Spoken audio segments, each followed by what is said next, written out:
She was bent over the earth when she heard the noise. It wasn't the sound she expected at that hour of the morning. Not the crickets, not the wind, not the pups stretching in the barn. It was the sound of something heavy falling and them? groaning. Mara Solano dropped the hoe and wiped her hands on her trousers. 3 years alone in that valley had taught her one thing. When the world makes a noise you don't recognize, you go see what it is. Hesitation is a luxury for people who have someone nearby. She didn't have anyone. The dirt road cut across the valley 200 meters from the gate. When she got there, the man was already on the ground. On his side, one arm stretched out, breathing uneven. Dark hair stuck to his dirty face. Mara knelt beside him and put 2 fingers to his neck. Weak pulse. But that's when the sleeve of his shirt slipped back and she saw the mark. A raised scar on the skin of his left wrist, like a birthmark that wasn't flat like the others. Crescent moon. Roots spreading downward, intertwined, as if the symbol continued beneath the skin, going somewhere deeper. She knew that mark. She had seen it once, painted on the stone above the entrance of the Great Northern Hall. At the only clan gathering she had attended before her exile, she had asked what it meant. No one answered. Symbols of power weren't for people like her. House Valdrin, the Alpha King, the most feared man in 5 territories. The man lying on her road. Mara looked at his face, at the mark that now looked like nothing more than an old scar in the gray morning light. She could go back home, lock the door, forget she had seen anything. 3 years of exile had taught her to stay out of what wasn't her business. The man groaned again, softer this time. Mara slid his arm over her shoulders. "Come on," she said, pulling him up. "My house is that way." He weighed 3 times what she did. The weight nearly brought her down. She didn't let go. She didn't know she was carrying a king into her home.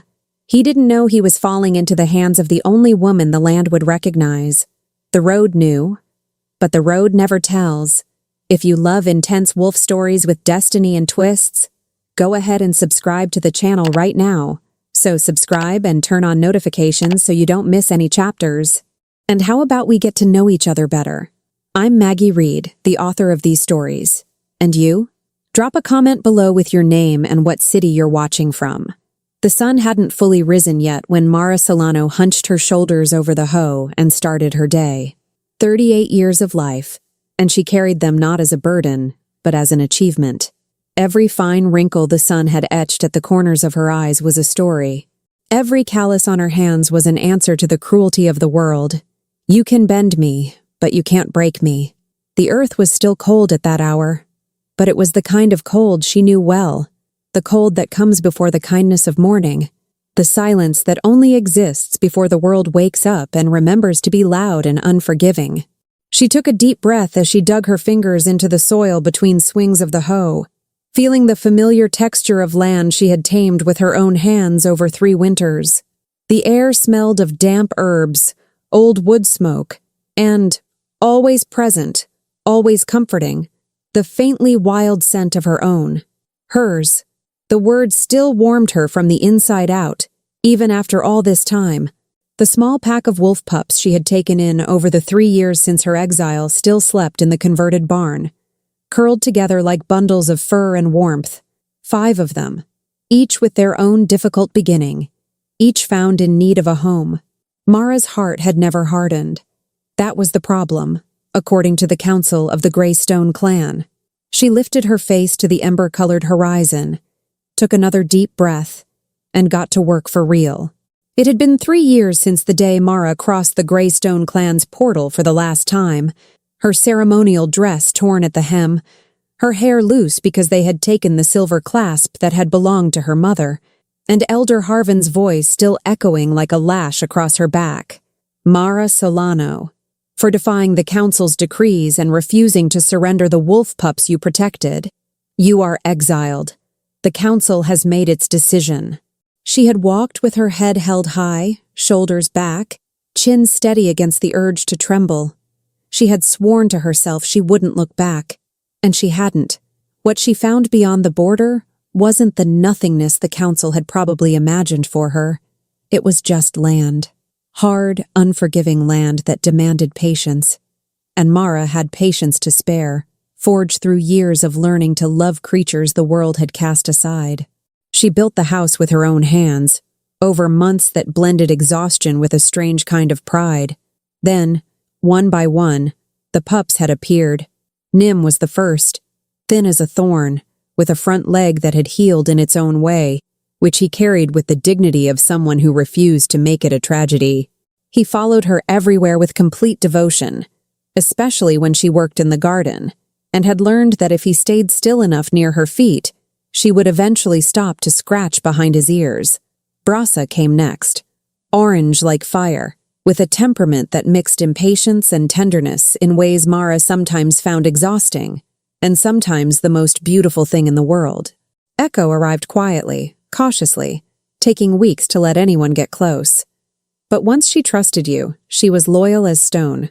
Twig, huge for his age, so clumsy he seemed permanently at war with his own center of gravity, showed up one rainy afternoon with a mud-covered snout and a look that said he knew he was being inconvenient, but hoped it wouldn't count against him. And then there was Chili, the smallest of them all, with the sharpest tongue, and a particular talent for sensing when someone was in a bad mood and immediately doing the most irritating thing possible. Not out of malice, Mara had concluded, but from a life philosophy she still hadn't quite figured out. Mara loved them in a way that went beyond anything she had ever been able to name. It was Chili who alerted her first that morning. The little wolf was outside the barn when Mara returned from the garden with a basket of herbs, and there was something different in her posture. Ears forward, rigid, snout pointed toward the dirt road that cut across the valley about 200 meters from the property. No movement, no sound. Just that focused attention Mara had learned to take seriously. "What is it?" she asked, setting the basket down, reading the pup's body language with the fluency of someone who had spent 3 years learning every nuance. "Someone on the road?" Nim lifted his head from where he rested, golden eyes blinking toward the path. Brasa trotted out of the barn, tense. Echo, always reserved, came too, but stayed near the threshold, sniffing the air with cautious evaluation.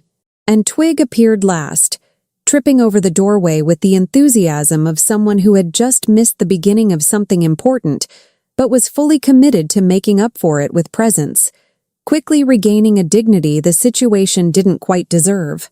All 5 of them were staring at the road. Mara went to investigate. She saw him from a distance first. A dark shape collapsed at the edge of the dirt road, partially hidden by tall end-of-harvest grass, motionless in a way that made her stomach tighten. Dead, she thought in that first frozen second. Then she saw the faint movement, his chest rising, falling. Slowly, but rising. Not dead, but close. She reached him quickly, already assessing. Travel clothes, but not ordinary ones. There was something in the texture of the dark fabric that spoke of expensive craftsmanship, of someone used to the best, though now they were torn and stained with dirt and dried blood. Black hair, shoulder length, partially stuck to his face from the dust. A strong jaw covered in days-old stubble. Shoulders that took up space with the natural authority of someone who had never needed permission to exist.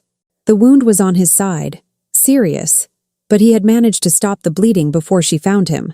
Mara knelt beside him, 2 fingers at his neck, and found a pulse stronger than it had any right to be. Stubborn, she thought, not entirely sure why the word came. That's when she saw the mark. On his left wrist, partially hidden by the torn sleeve cuff, a symbol raised on the skin. Not a tattoo, but something like a birthmark scar. 3-dimensional, almost faintly glowing in the weak morning light. A crescent moon intertwined with what looked like roots spreading downward, as if the symbol extended beneath the skin, into something deeper. Mara held her breath for a second, then deliberately let it out. That moment could wait. The man couldn't.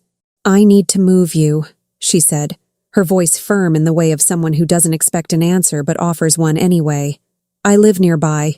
I can help." His eyes opened a fraction. Heavy, still clouded by blood loss. Gray, like a storm before it breaks. He looked at her. Then, with that strange clarity of someone half-conscious but still processing, he looked at the pups surrounding her in a cautious semicircle. Then back at her, and beneath the dizziness and pain, there was an expression it took her a moment to name. It wasn't the helplessness of someone asking for help. It was the quick, automatic assessment of someone injured, but still reading the environment. The pups, the woman, her stance, the distance to the house, weighing every detail before deciding anything. Even lying down, even bleeding, that man was calculating. "I can walk," he said, voice rough with effort, words measured. "A little." "Good," Mara said, slipping her shoulder under his arm without ceremony. "Because you're 3 times my size and I'm not planning to be sore all week." The corner of his mouth moved, so faint she almost missed it. Not quite a smile, but a distant relative. His voice was hoarse, but his eyes were already fixed on the pups again, with that same quiet evaluation. "Are they yours?" "They're my family," Mara said simply. Twig, seizing the conversational opening, stepped forward with excessive enthusiasm and sniffed the stranger's face far too closely. The man, who had been coherent enough to assess the situation and ask about the pack, let out a half-groan that was clearly more surprise than pain. "Twig," Mara said, in the tone of someone who has had this personal space conversation many times. Twig stepped back 2 paces, but his tail kept wagging. Hours later, with the stranger stabilized in the guest room, his wound cleaned and wrapped with garden herbs. There were always herbs, because Mara had learned that something always happened. The pups scattered around the house like sentinels who occasionally yawned dramatically. Mara sat at the kitchen table with a cup of tea she had forgotten to drink while it was still warm. She stared at her hands. The mark on his wrist wouldn't leave her mind. A crescent moon. Intertwined roots. She had seen that symbol once, painted on stone above the entrance of the Great Northern Hall, at the only clan gathering she had attended before her exile. She had asked at the time what it meant, and no one had answered, because back then she was just a wolf from a minor clan, and symbols of power were not for wolves like her. But she had seen it, and she had remembered. It was the symbol of House Valdrin, the crest of the Northern Alpha King, the one whose name people spoke in low voices even in private conversations, who had unified 5 territories in 2 years, and whom the Greystone Council had mentioned only once, during an emergency meeting about borders, with the care of those who speak of something they would rather not name. The most feared, someone had said that day. The most ruthless. The man lying in her guest room, the one who had groaned when Twig sniffed his ear, who was now sleeping under a lavender-scented wool blanket, who had taken the herbal broth she offered with the restrained expression of someone who accepts help and doesn't quite know what to do with it, was that man, and she had just given him chamomile tea. Chili walked into the kitchen, looked at Mara with the expression of a quality control supervisor, then glanced down the hallway toward the guest room. Her look clearly said, "You brought trouble home." Again. "I know," Mara said. Chili left, visibly dissatisfied with the level of regret displayed. Mara stared at her cold tea. Outside, the forest was unusually quiet, the kind of quiet that meant something had changed, and the woods were waiting to see what came next. Morning arrived the way mornings always did on Mara's property, with absolutely no regard for anyone's emotional state. The roosters announced the dawn. The wind carried the smell of rain that hadn't fallen yet but was clearly considering it. And from inside the guest room that had previously served no purpose more dramatic than storing extra seed bags, came the distinct sound of someone attempting to sit up and immediately regretting every decision that had led to that moment. Mara was already at the stove when she heard it. She poured a second cup of tea without being asked, set it on the tray beside the bread and the soft cheese she had wrapped in cloth to keep overnight, and walked down the short hallway with the composure of a woman who had learned that surprises were just Tuesday with better lighting. He was sitting up when she pushed the door open with her shoulder. Barely. One hand braced against the headboard, the other pressed against his side where the bandaging held the wound closed. His dark hair fell loose around his face, and there were shadows under his eyes that spoke of the kind of sleep that exhausts more than it restores. He had managed to pull the blanket back over his legs. which she decided counted as progress. His gaze found her immediately, still sharp, even now. That was what she had noticed first. The evening before. Not the size of him, not the quality of his torn clothes, but the eyes. Gray as winter cloud cover, and working constantly, reading the room with the quiet efficiency of someone who had learned very early that knowing where the exits were was the difference between walking out and being carried. "You survived the night," she said, setting the tray on the bedside table.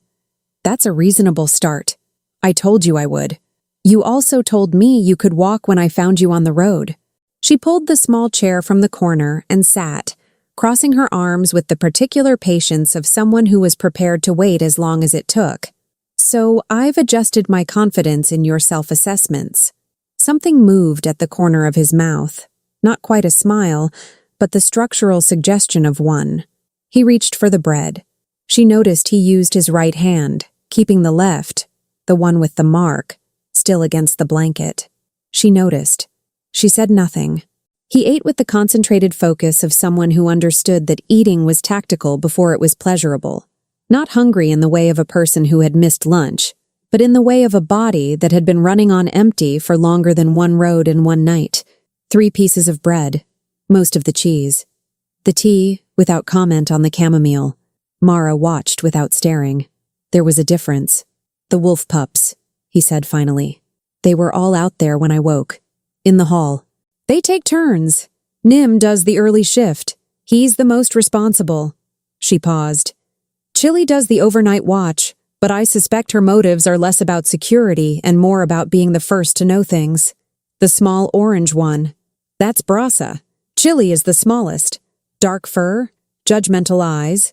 He considered that. "She was sitting on my feet when I woke up. That's her evaluation posture. She was deciding whether you're worth the trouble." "What's the verdict?"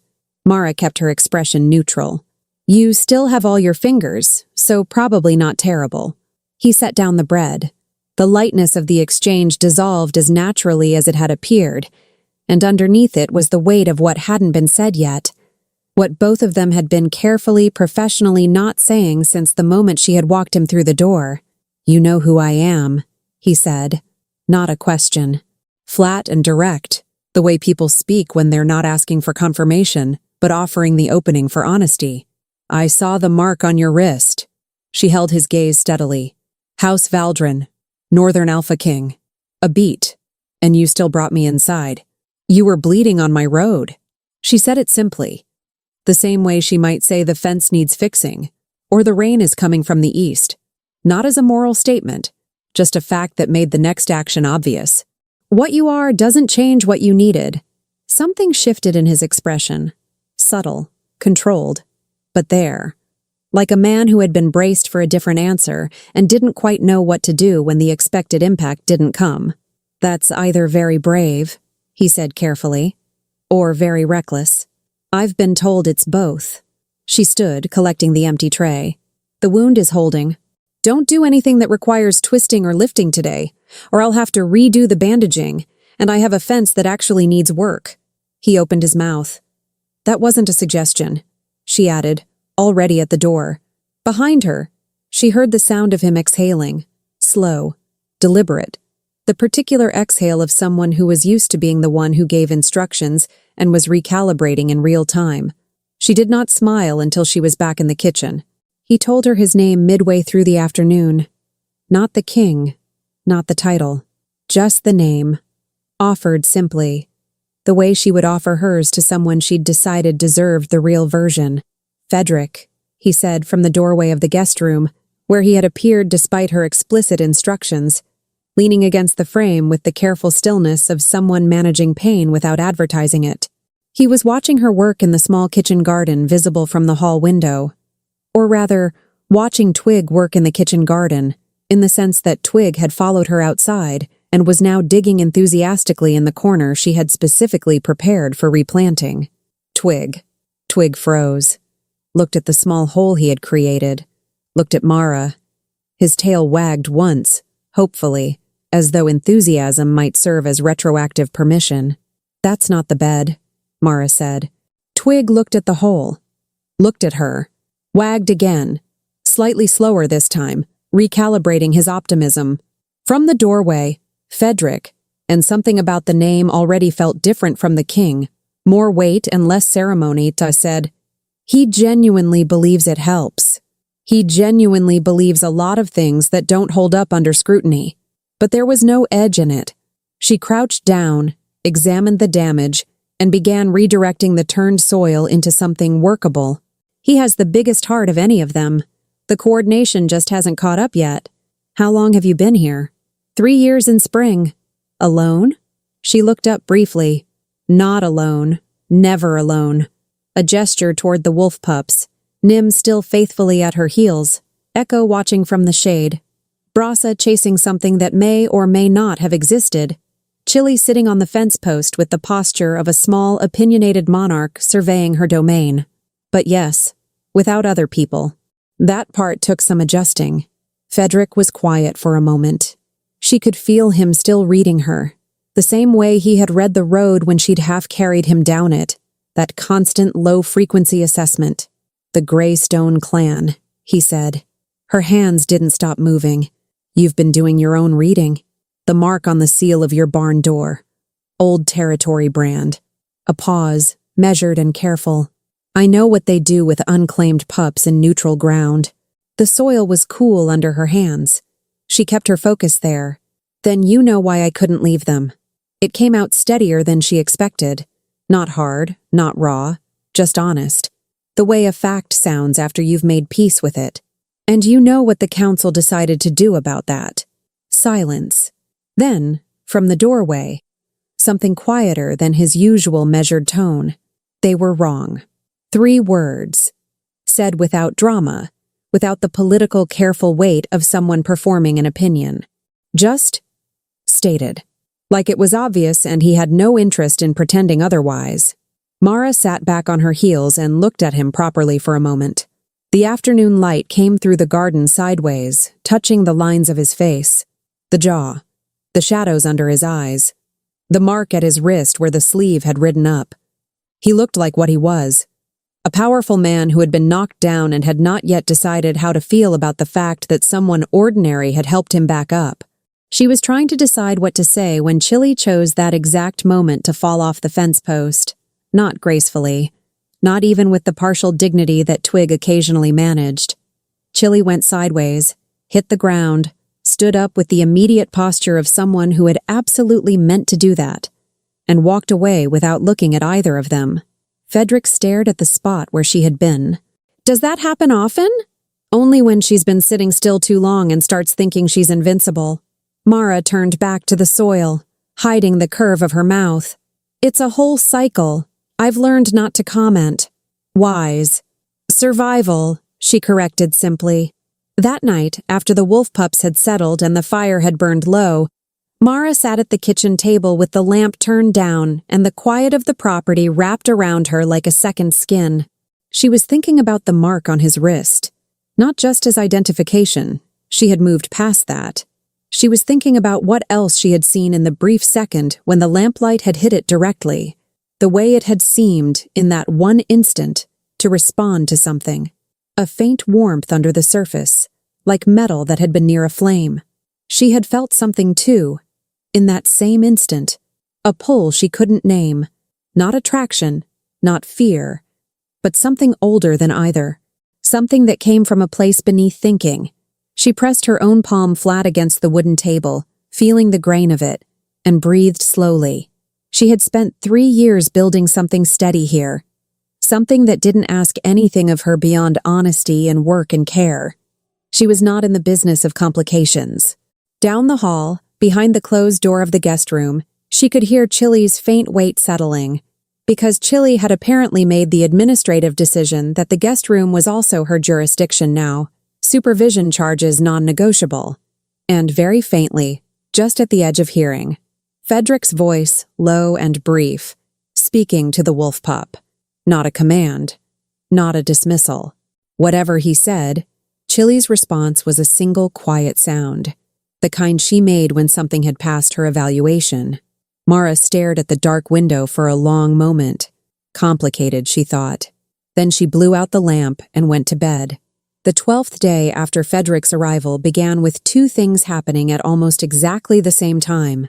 The first, Mara's hands sank into the dry corner of the eastern garden bed, the stubborn patch that had resisted every effort for 2 full seasons, pale and dense and indifferent as chalk, and the soil moved toward her, not physically, not in any way she could have pointed to and described to another person, but she felt it the way you feel a shift in air pressure before a storm, the land leaning in, recognizing something, responding to a warmth that came up through her palms and spread outward like the first breath after a long time holding still. The pale earth darkened, just the edges at first. Then, slowly, unmistakably, life. She sat back on her heels, staring at her own hands. The second thing, across the property, near the northern fence line, Nim raised his head from the grass and went very still. Not the curious stillness he used for birds. The other kind. Mara was still processing both when Frederick appeared at the garden gate. He was moving better. The wound was closing the way good wounds did when they were cleaned properly and given the respect of not being ignored. And he had stopped bracing against the doorframe every time he stood. He wore one of the spare shirts she had left outside his door that morning, plain dark linen, too short in the sleeves by a significant margin. It should have made him look less like what he was. It did not. He looked at her hands, still dark with soil, then at the patch of earth that was visibly different from the ground surrounding it, then at her face. How long has that been happening? His voice was quiet, with none of the practiced authority he used when he thought he was being read. This was the other register, the one underneath. Always, in some form. She brushed her palms against her work trousers slowly. Since I was a girl, I used to think everyone felt it, that the land pushes back, that the soil tells you where it's tired and where it wants to grow. A pause. Then I mentioned it once, in the clan. I didn't mention it again after that. Frederick stepped through the gate and crouched beside the darkened patch with the focus of someone examining something that mattered, not casually, not performatively, but with the specific weight of recognition. Vitara al-Radak, he said. The words moved through the morning air like something alive. Mara went still. What? Earthroot. It's what the Northern Archives call it. He wasn't looking at her yet. Still reading the ground, the edges of warmth spreading through the soil from where her hands had been.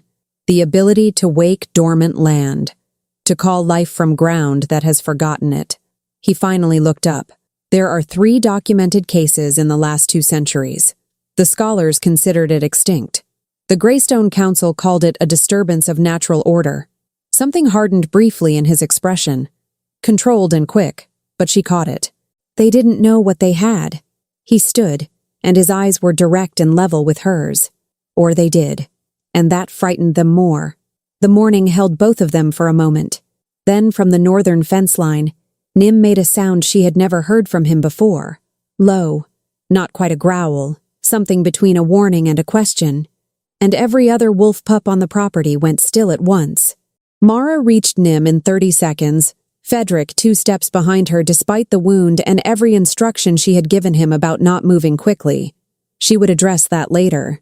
The wolf pup was standing at the fence, nose pressed between the wooden slats, staring at the dirt road beyond with that rigid, full-body attention he reserved for things that didn't belong.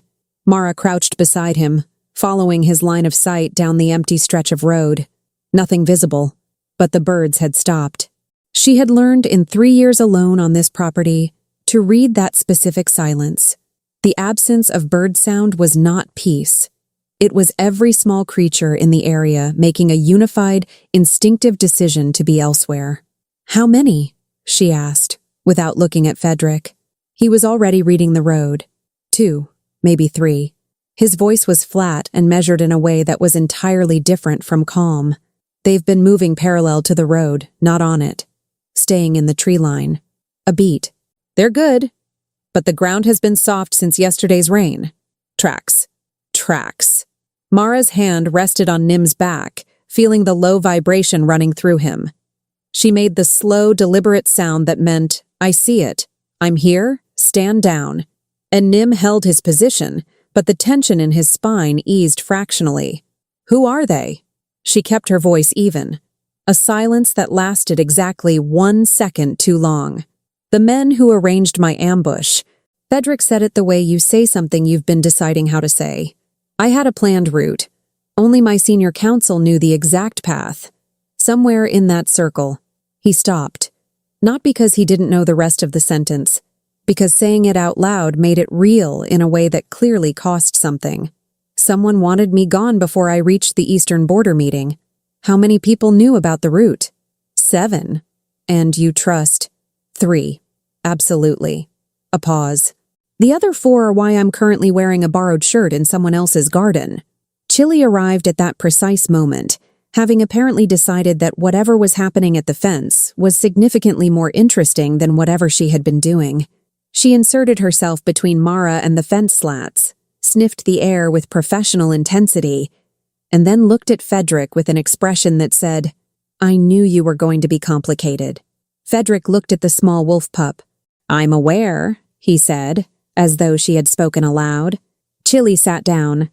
Her posture indicated she was reserving final judgment, but revising her timeline. They moved inside without discussing it. The kind of wordless agreement that happens between people who have been reading the same situation at the same speed. Mara went straight to the kitchen, not for tea this time, but for the flat wooden box she kept on the high shelf behind the dried herbs. Inside, a folded map, old and redrawn in places with her own hand, covering the valley and the 3 roads that passed within 2 hours of the property. And beside the map, 3 sealed letters she had prepared the year before and never used. Written to no one specific, addressed to no fixed place. Insurance, she had thought at the time, against the kind of morning that was apparently today. Fedric unfolded the map on the table without being invited. She let him. His finger traced the eastern road, then moved north, following the ridgeline. They won't come directly. Not in daylight. Not without knowing what they're walking into. He looked up briefly. "Do you have anyone who passes this road regularly? Someone who would notice unfamiliar faces in the area?" "Bessa, merchant. She runs the valley circuit every 2 weeks." Mara was already calculating. "She passed 3 days ago, which means 11 days until she's back. Unless I send word ahead." Their eyes met across the table. "I need to get a message to my general," Fedric said. Not a request, but not the command it would have been from anyone else. More like a man saying this is the truth of the situation and trusting her to decide what to do with it. "I know someone faster than Bessa." Mara folded the map with the precision of someone who had done it many times. "Costs more, asks fewer questions." She picked up one of the sealed letters, turned it over in her hands. "I'll need an hour to make arrangements. You'll stay inside. I can help. You can help by not reopening the wound and by staying away from windows that face north." She set the letter down and looked at him directly. "You're not useless to me injured, Fedric, but you're considerably more useful alive." The sound of his name in her mouth, not the king, not your majesty, just those 4 plain letters, did something she hadn't predicted. His expression shifted, something that wasn't surprise exactly, because he had been learning her directness for days. Something underneath surprise, like a door touched by a hand that might know where the key was. He sat down. 1 hour, he said. While Mara was in the barn making preparations, Twig made his daily bid for relevance. Nobody could say, afterward, exactly what sequence of decisions had led to him climbing the hay bales stacked in the corner of the main room, decisions that had clearly seemed logical in the moment, and then discovering, at the summit, that the architectural integrity of the arrangement was significantly more theoretical than structural. The crash was impressive. The silence after it was more impressive. Then, Twig emerged from the hay, entirely unharmed, with a single piece of straw balanced perfectly across his nose, and regarded Fedric, the only witness, with the dignity of someone who had fully intended for that to happen. Fedric stared at him for a long moment. "Not a word," Twig's expression seemed to say. "I wasn't going to say anything," Fedric said, to a wolf pup who could not understand him. in a voice that was doing something it hadn't done in what felt like years. It was close enough to a laugh that Echo, quiet, careful Echo, who had spent 12 days staying at the far edge of every room he occupied, lifted her head from her corner and looked at him with the specific attention she reserved for things she was deciding to trust. She didn't come closer, but she didn't leave. That evening, when the arrangements had been made and the messenger had gone and the wolf pups had settled into their nighttime configurations, Mara found Frederick at the kitchen table with his left hand resting palm up on the wood, not performing, not asking for observation, just sitting with the mark visible in the lamplight the way you sit with a thing you've been carrying and have finally put down long enough to look at directly. The mark seemed to glow faintly in the lamplight, a quiet presence she could sense even from across the room. Her own hands responded before she reached the table, drawn by something older than thought. She sat across from him. Neither of them spoke for a moment. "The law of rooting," he said finally. "That's what it's called. In the old texts, Vitara al-Radak, and an alpha of the compatible bloodline, sharing the same ground long enough for the land to recognize the bond." His thumb moved slowly across the mark, not quite touching it. "The earth acknowledges the connection before the people carrying it do. That sounds extremely presumptuous of the earth. The earth has been doing this longer than either of us. It doesn't particularly care about our scheduling preferences." A breath of a pause. Then, she couldn't quite stop it. A short exhale of a laugh, real and involuntary, and he caught it, and the corner of his mouth moved in response. "It doesn't force anything," he continued, more carefully. "That's what the texts are clear about. It's recognition, not obligation. A possible connection, not a required one. So the land thinks we're compatible." She held his gaze without difficulty, because difficulty required pretending this wasn't what it was. "And we get to decide if the land is right. That's essentially it." Mara looked at the mark for a long moment. "And if we decide it's wrong, then we decide it's wrong." He said it simply, without the weight of someone making a sacrifice. But there was something in his stillness that told her it cost something to say so plainly. "You don't owe the law anything. You don't owe me anything." Outside, the wind moved through the garden in a long, slow exhale, the way the land moved when it was content, the same feeling that had moved through her palms in the eastern garden that morning. She pressed her hand flat on the table, 3 inches from his, not touching, but present. "I think," she said slowly, "that we should focus on whoever is walking the northern tree line before we make any decisions about what the ancient earth does or doesn't know about us. That's the most sensible thing either of us has said today." "I say sensible things regularly. You're still adjusting."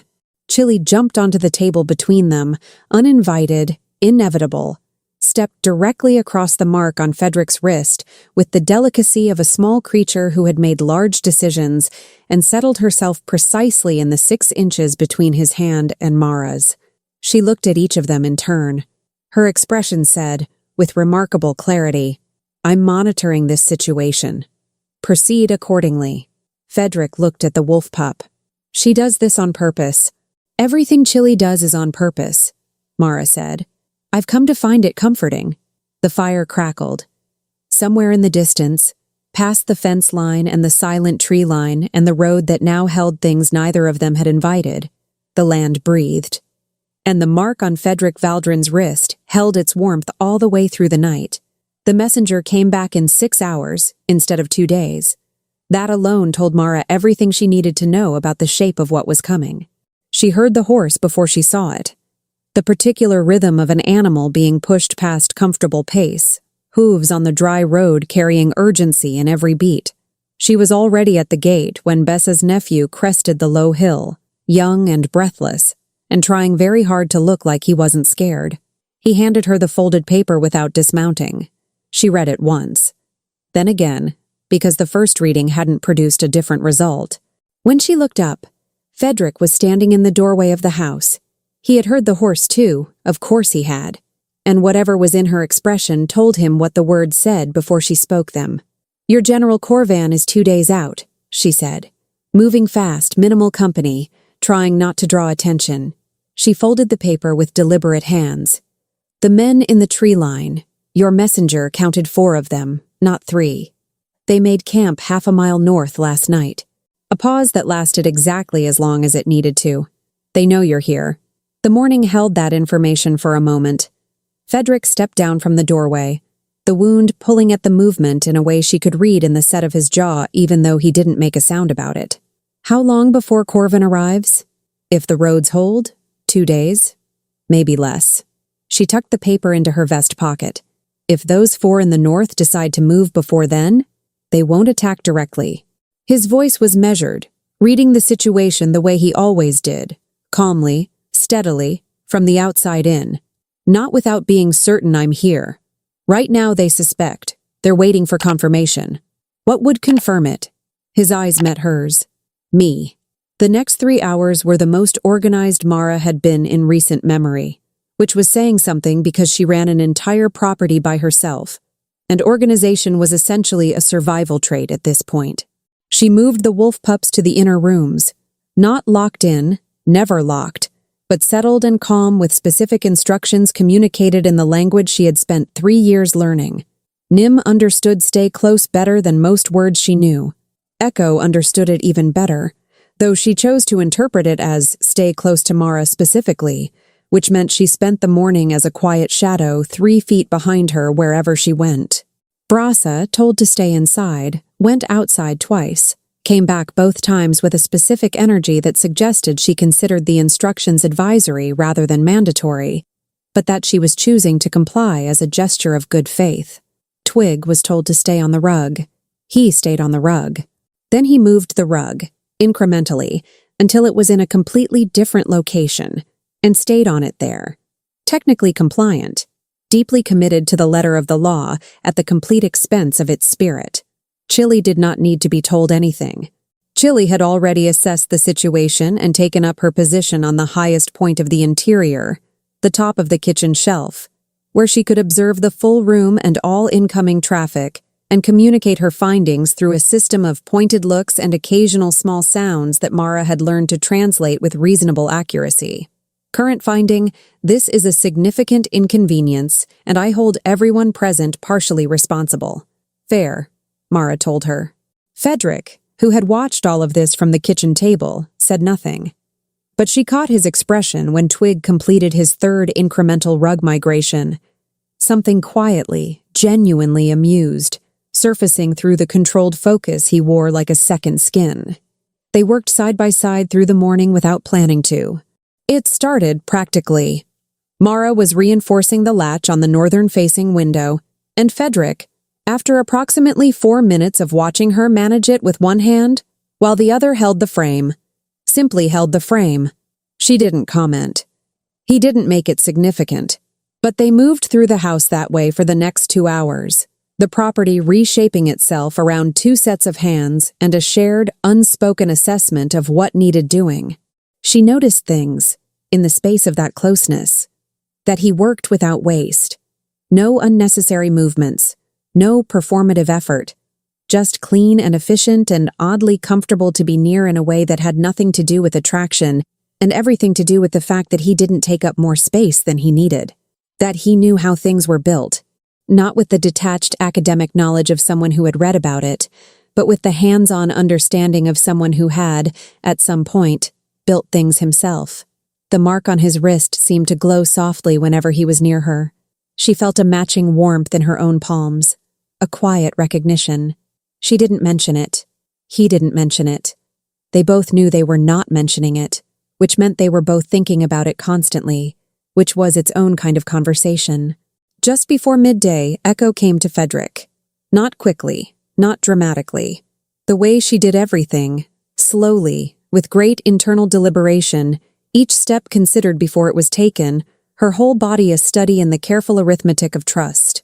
She crossed the kitchen, stopped 3 feet from him, sat, looked at him with those careful, deep eyes. Fedric went still in the specific way Mara had learned, meant he was aware of something important, and was choosing not to react in any way that might disturb it. He set down what he was holding. He waited. Echo looked at his left hand, the marked one, resting on the table, for a long moment. Then she stepped forward and placed her chin on it, The weight of her was small and enormous at the same time. Mara had turned away, ostensibly to check the pot on the stove, because watching someone receive Echo's trust for the first time felt too intimate for direct observation. She had been there the first time Echo had done it to her, and she still remembered the specific quality of the emotion, like something that had been surviving on very little finally being offered enough. When she turned back, Frederick was looking at the top of Echo's head with an expression she hadn't seen from him before. Not the careful control, not the read everything assessment, just present, entirely without armor, present. She doesn't do that with anyone, Mara said quietly. I know. His voice had a texture she hadn't heard in it before. She told me. Mara blinked. She told you. Not in words. He glanced up briefly. In the same way you know what the soil needs before you can name why. A pause. I had a wolf once, a long time ago. She had this same way of deciding about people. Something moved briefly across his face, and then was gone, managed back into the composed middle distance. I forgot what it felt like to be decided about, honestly. The stove didn't need checking. She had known that. She checked it anyway, because she needed a moment to put somewhere. The law of rooting announced itself properly at noon. Not with drama. That wasn't the nature of old things. They didn't perform. They simply were. And you either paid attention or you missed them. What happened was this. Mara was in the eastern garden, because even with 4 unfamiliar presences in the northern tree line, and a wounded alpha king in her kitchen, the plant still needed water, and the world was under no obligation to pause for anyone's circumstances. She had her hands in the dry soil, the patch she had woken that morning, now darker and just beginning, to hold the memory of moisture. Frederick stepped into the garden behind her, and the soil under her hands responded, not to her alone, to the combination. The warmth she felt was different this time. Stronger, as if the land recognized them together rather than her alone. A harmony, like 2 voices joined in a song neither could sing by themselves. She pulled her hands out. The patch held the warmth anyway. She stared at it. That's never happened before, she said. To no one in particular. The texts describe it as amplification. Frederick crouched beside her, close enough that she could feel the warmth from the mark at his wrist without touching it. A Vitara working alone can wake land. A Vitara and a compatible alpha, together, can restore it. He studied the darkened soil with the careful attention he gave everything that mattered. There's a cost, though. She turned to look at him directly. Tell me. It's not infinite. What moves through you, through both of us when the law is active, it draws from somewhere. The healers in the old accounts called it life force, which is either poetic or alarming depending on your perspective. I'm going to go with alarming. Also reasonable. He met her eyes. Done carefully, in measured amounts, the restoration builds on itself. The land learns to hold what it's been given. Done recklessly. A pause with weight in it. The records on that particular outcome are not encouraging. Mara sat back on her heels and looked at her hands for a long moment. 3 years she had been doing this. Small amounts, instinctively careful, never understanding the mechanism, only the feeling of when it was right to stop. She had always stopped when her hands felt hollow. She had thought that was tiredness. I've been doing it carefully without knowing why, she said slowly. Because it's part of what you are.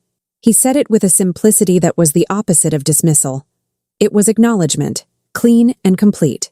Your instincts have been protecting you, and now you're here. She held his gaze, because she was not in the business of not saying what she meant. And the law is active, which means every time we work together on this land, the amplification happens, which means we need to be deliberate about it, he finished. Yes, that's a significant thing to ask of someone you met 12 days ago. I know. No deflection. No softening. Which is why it's a question, not an assumption. The garden was very quiet around them. Even the wind had settled. That specific stillness the property sometimes held in the middle of the day, as though the land itself was paying attention.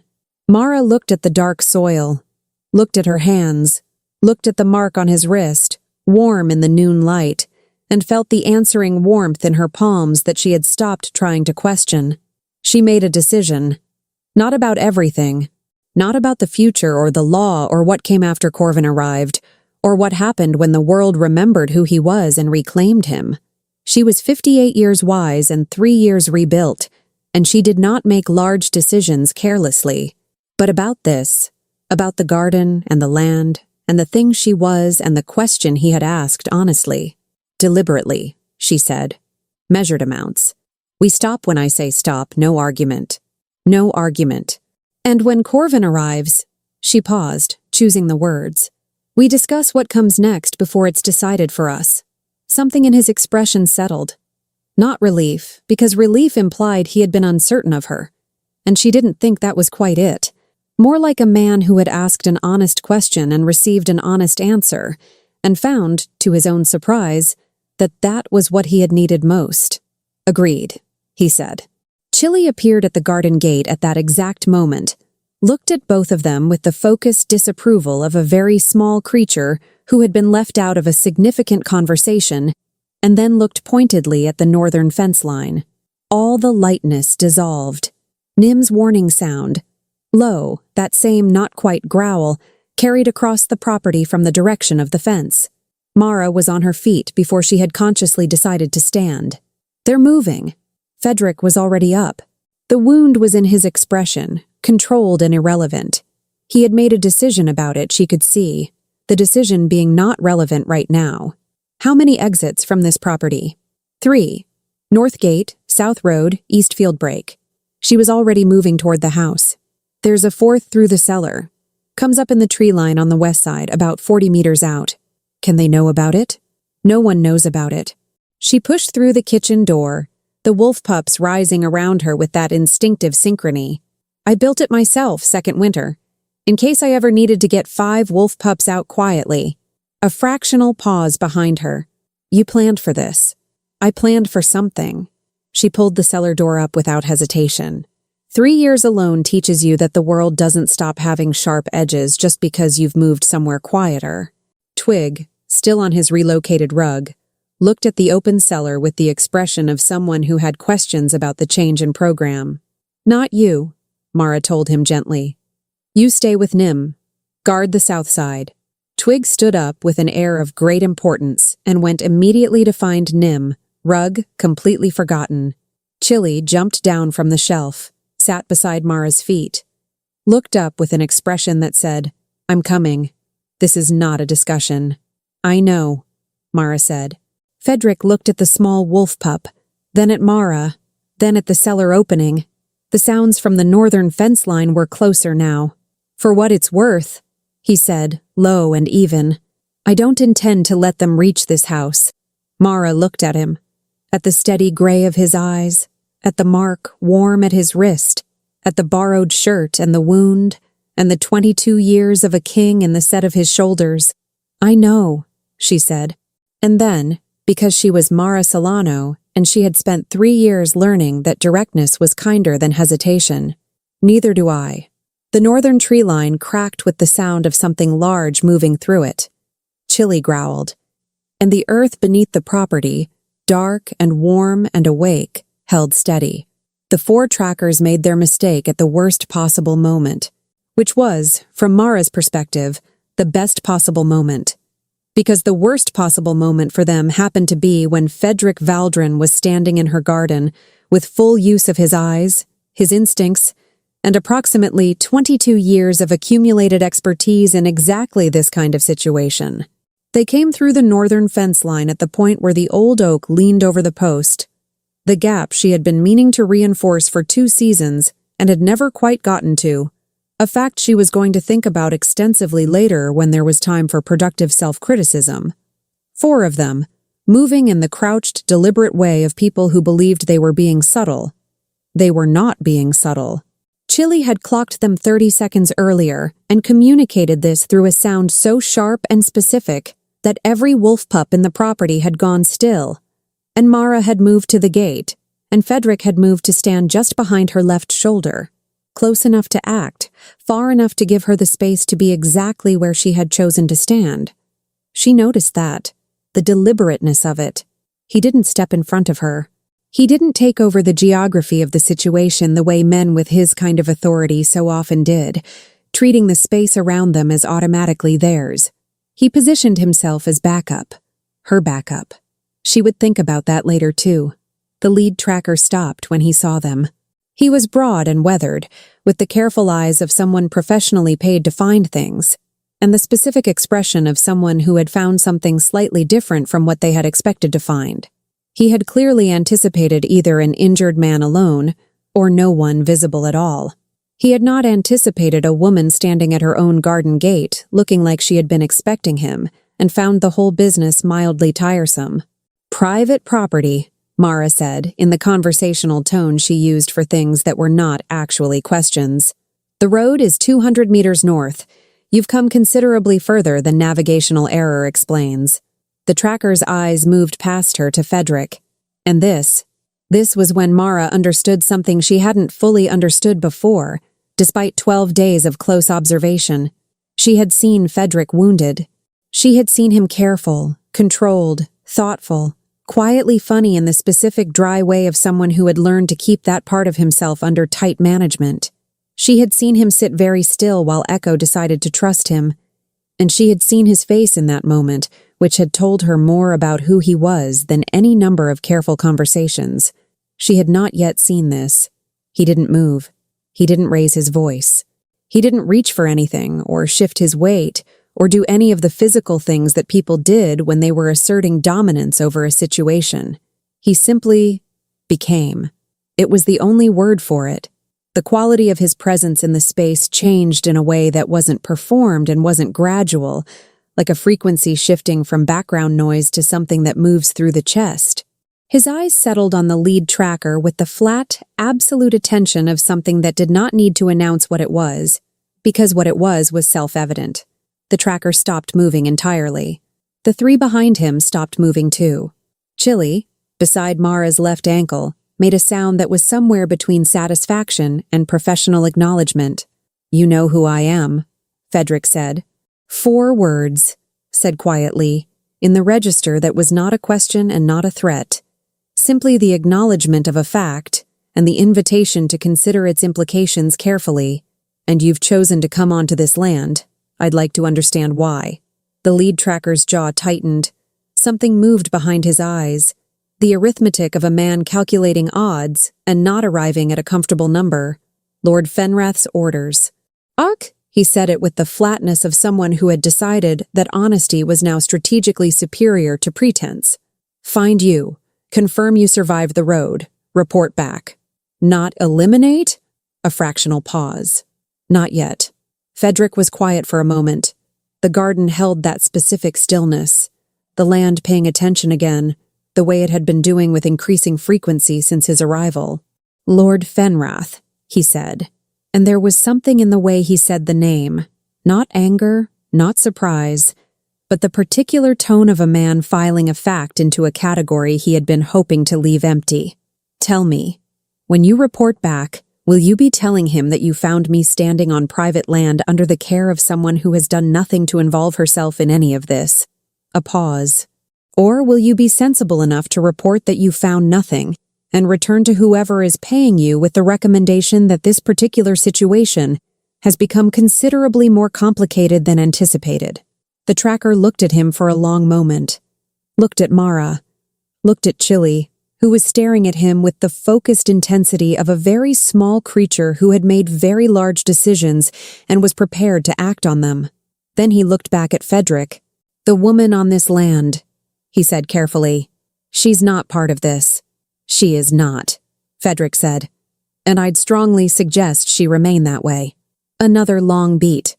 The tracker turned. A brief, low exchange with the three behind him that Mara didn't catch but didn't need to.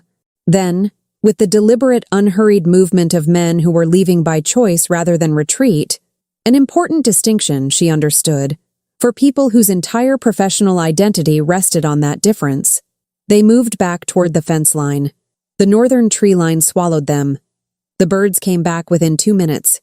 The adrenaline settled the way it always did, not immediately, but in layers, the body releasing what it had been holding in slow increments, leaving behind a clarity that was almost too sharp for comfort. Mara was in the kitchen. She had made tea without planning to.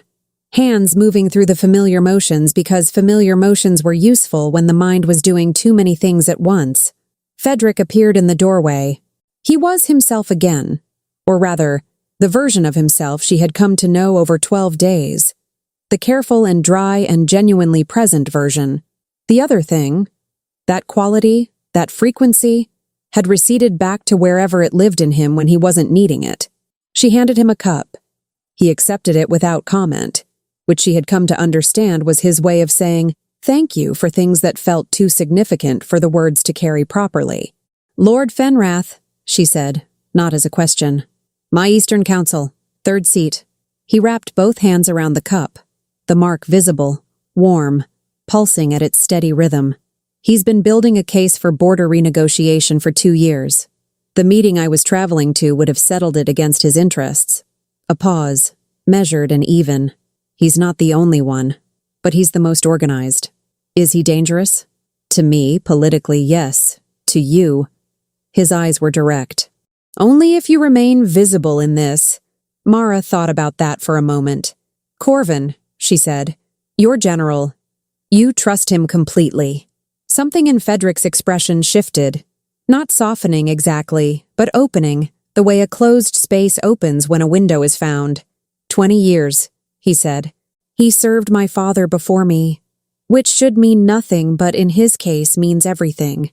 Because he spent most of those years quietly disagreeing with my father's methods, and doing it anyway within the limits of his honor, and waiting for a king who would be different." A pause. "He's the reason I survived long enough to become one." It was more than he usually offered voluntarily. She received it as what it was. Not performance, not strategy, but the simple act of letting someone see something real. "He'll have questions," she said. "About this." She gestured vaguely. The house, the garden, the land, the insufficient sweep of a hand trying to encompass everything the last 12 days had contained. "He'll have opinions," Fedric corrected, with a trace of something dry. "Corvin always has opinions. He just delivers them efficiently and moves on." The corner of his mouth moved. "He's going to like you. He hasn't met me. He's going to hear that you told the king of the Northern Territory to stay away from windows and eat his broth. And he's going to like you immediately and without reservation." Mara looked at him over the rim of her cup. "You're sure about that? I've known him for 20 years. He's been waiting for someone to say that to me for 19 of them." Echo chose the late afternoon to do the thing she had been considering for days. She came to the kitchen while both of them were still there, Fedric reviewing the sketch of the property Mara had drawn out, mapping sightlines, thinking ahead the way his mind apparently could not stop doing. And she crossed the room with her characteristic deliberate patience, and she sat between them, not beside Mara, not beside Fedric. Between, in the exact middle of the distance that had spent 3 days carefully not acknowledging itself. She looked at Mara. She looked at Fedric. She lay down, nose on her paws, settled in the specific way she settled when she had decided something was where she belonged. The kitchen was very quiet. "She's made a decision," Mara said, carefully neutral. "I noticed. Equally careful." "What does it mean when she does that?" Mara looked at Echo, at the dark fur, the careful eyes now closed, the complete and trusting stillness of a creature who had learned through loss exactly how much trust cost and had decided to spend it anyway. "It means," she said slowly, "that she thinks we're pack." The word sat in the warm kitchen air between them. Fedric was quiet for a long moment, and in the silence she felt the mark at his wrist pulse. Once, slow, the warmth of it reaching across the small space between their hands on the table. Her palms answered. They always answered now.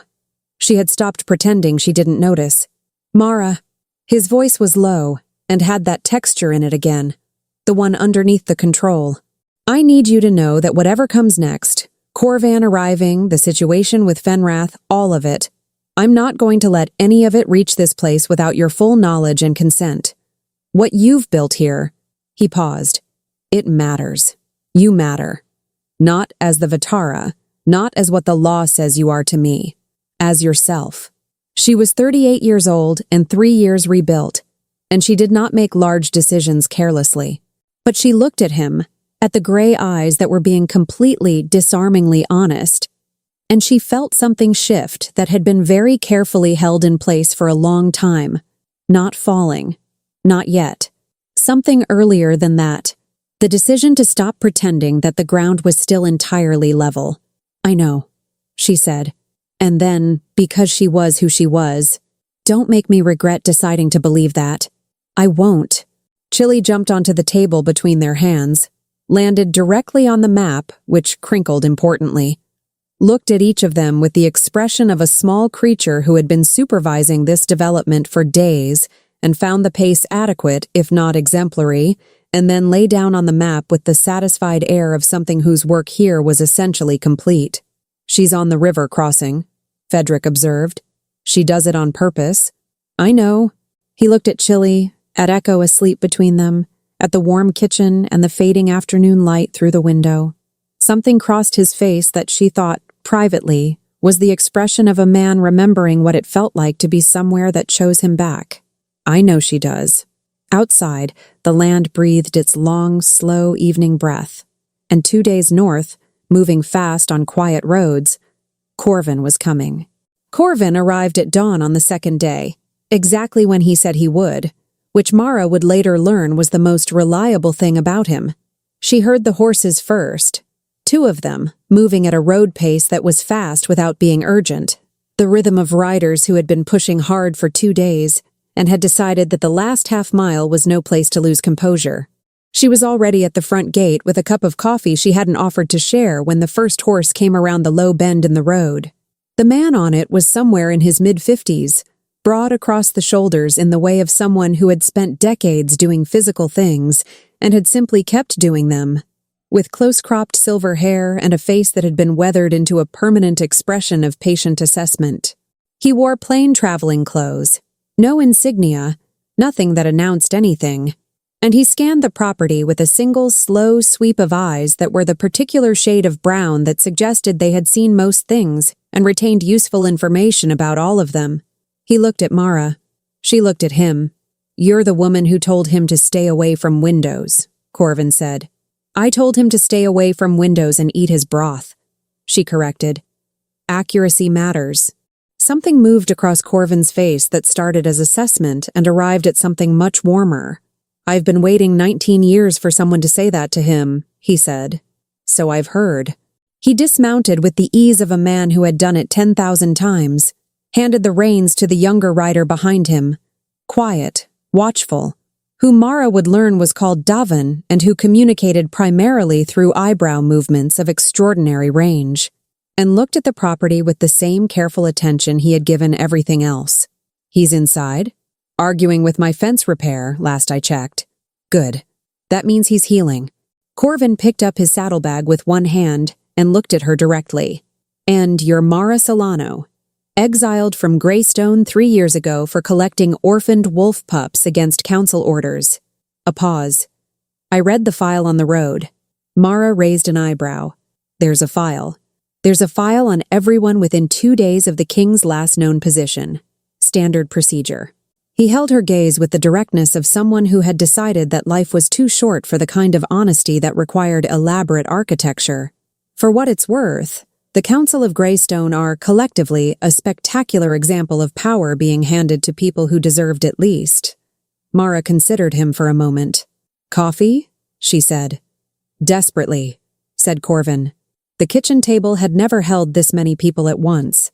Corvin sat across from Fedric with the specific energy of a man who had 17 things to say and was disciplining himself to say them in order.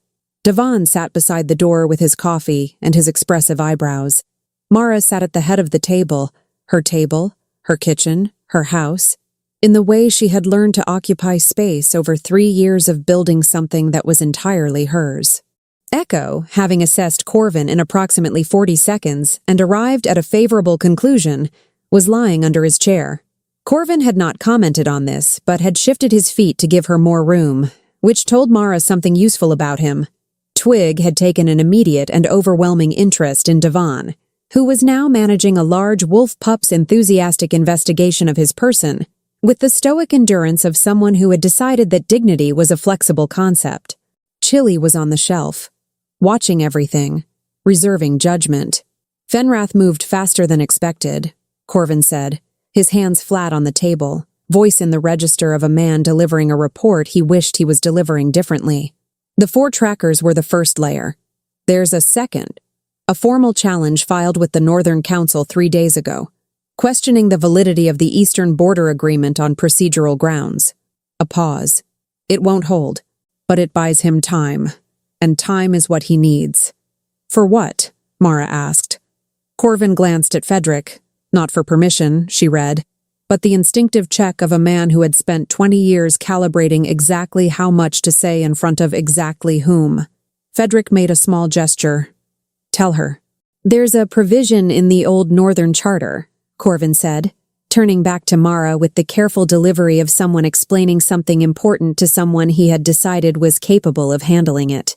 If an Alpha King cannot be located for 30 days, presumed lost or incapacitated, the Senior Council has the authority to appoint an acting regent, temporarily. Fenrath is on the Senior Council, Mara said. 3rd seat. But the 1st and 2nd seats are currently, diplomatically, unavailable. One is recovering from an illness, which may or may not be convenient timing. The other is traveling. Corvin's jaw tightened fractionally. Fedric has been missing for 16 days, 14 more, and Fenrath can make a legal argument for regency. The kitchen absorbed that information in silence. 14 days. Mara looked at Fedric. He was watching her with the careful stillness of a man who had known this before she did, and had been deciding how to tell her, and had landed on let Corvin do it, which she was going to think about later when she had time to parse what that meant about how he was starting to think about her. So you need to be visible, she said. Present. Publicly confirmed as active and functional. Yes. Which means leaving here. Something crossed his face. Quick. Controlled. Gone before most people would have caught it. Within the week, he said. To give sufficient margin. The kitchen was quiet except for the soft sounds of the property around them. The wind in the eaves, the distant movement of Brasa in the garden, the specific sound of Davan stoically accepting Twig's continued investigation, with the patience of a man recalibrating his relationship with personal space. Mara wrapped both hands around her coffee cup. 1 week. She looked at the table, the map Corvin had spread, the marks on it, the roads leading away from this valley in every direction. She had spent 3 years on this land.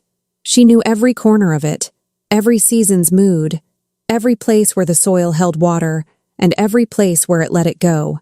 She had built the cellar by herself in the 2nd winter. She had repaired the north fence 17 times. She had found 5 wolf pups who had nowhere else to go and made them a home. And now the land under her hands was different. Darker, warmer, holding something it hadn't held before.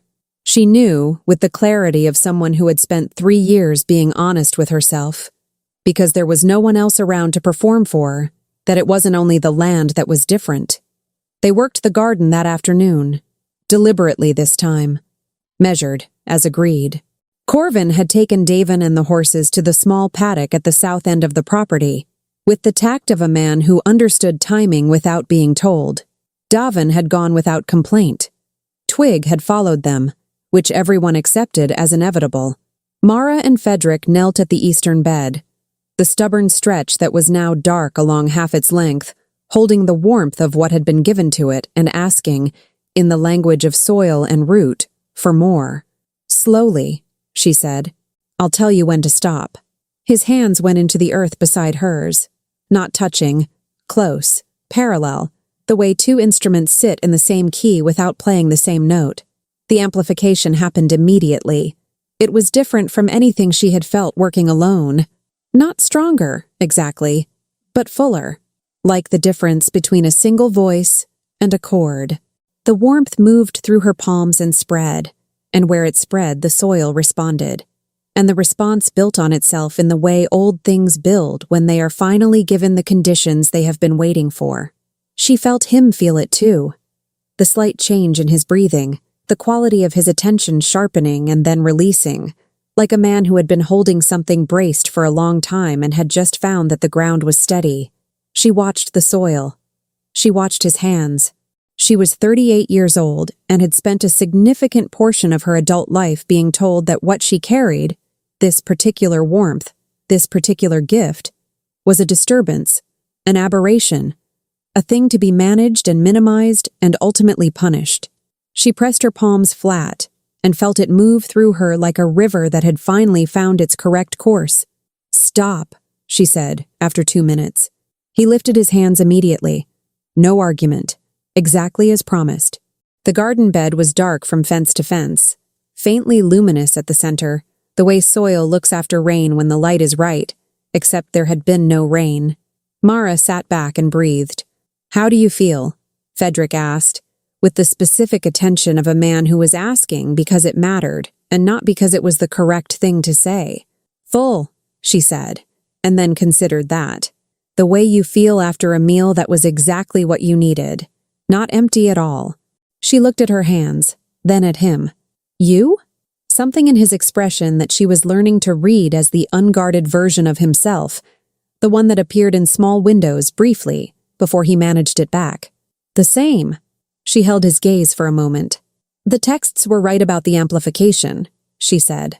"The texts were right about several things," he said quietly, in a tone that was not only talking about the texts. The garden was very warm around them. Twig's moment of accidental heroism occurred at precisely 4:17 in the afternoon, which Mara would be able to confirm later because she had been looking at the kitchen clock when she heard the commotion. What happened, as best anyone could reconstruct afterward, was this. Devon had set down Corvin's saddlebag near the paddock fence while attending to the horses. Corvin's saddlebag contained, among other things, the sealed document pouch with the formal challenge paperwork that Fenrath had filed, the original copies, which Corvin had retrieved specifically because originals mattered in ways that copies did not. A crow had taken an interest in the buckle. Devon had noticed the crow. Devon had moved toward the crow. The crow had relocated, taking the interest in the buckle with it, and in the process of relocating, had knocked the document pouch off the fence post. The pouch had landed in the paddock, near the horses, specifically near the left rear hoof of Corvan's horse, which had a documented sensitivity to unexpected objects, and had expressed this by sidestepping with some urgency. The documents had scattered, and Twig, who had been in the paddock for no articulable reason, as was his way, had immediately begun collecting them with the focused enthusiasm of a creature who had found a purpose and intended to pursue it wholeheartedly. He gathered each page with his mouth with extraordinary gentleness, trotted to the fence, deposited it on the other side, and returned for the next one. By the time Devon had calmed the horse and Corvin had come running and Mara had arrived from the kitchen, Twig had recovered every single page. He had also slightly dampened several of them, which Devon noted and Corvin decided not to address directly. Twig sat in the middle of the recovered documents with the expression of someone who had always known this moment would come. Corvin looked at the wolf pup for a long moment. He looked at Mara. "Is he always like this?" "Every single day," she said. Corvan crouched down, regarded Twig with the seriousness he gave everything, and then, briefly, completely, smiled. "Good," he said. "I like him." Twig wagged his tail hard enough to be a weather event. That evening, after dinner, after Corvin had spread his maps and his information, and the shape of the next 14 days had been laid out with the clarity of someone who had been solving difficult problems for 20 years, Mara stood at the kitchen window and looked at the eastern garden in the last light. Dark soil, warm edges, alive. "I want to come with you." She hadn't planned to say it. It arrived fully formed, the way things arrive when they have been waiting below the surface for long enough. Frederick had been in the doorway. She had felt him there before she heard him, which was its own kind of answer to a question she hadn't asked yet. He was quiet for a moment that had weight in it. "Mara, not for the law." She turned to look at him directly, because she was not in the business of letting important things be said sideways. Not because of the mark or the amplification or what the earth thinks it knows about us. She held his gaze. Because Fenrath knows this property exists now. Because those 4 trackers went back and reported. Because staying here and pretending this valley is separate from everything you're walking into is something I stopped believing in about 4 days ago. He was very still. It would be dangerous, he said. And his voice was careful in the way of a man who was not trying to discourage her, who was, in fact, working against his own instinct to say yes, immediately, but who understood that honesty required saying the hard parts too. I know. The Northern Territory is not Greystone. The politics are... I don't need it to be simple. She took a breath. I need it to be honest. Is there a place for me there, as myself? Not as what I am to the law. Not as leverage. Not as a solution to a problem.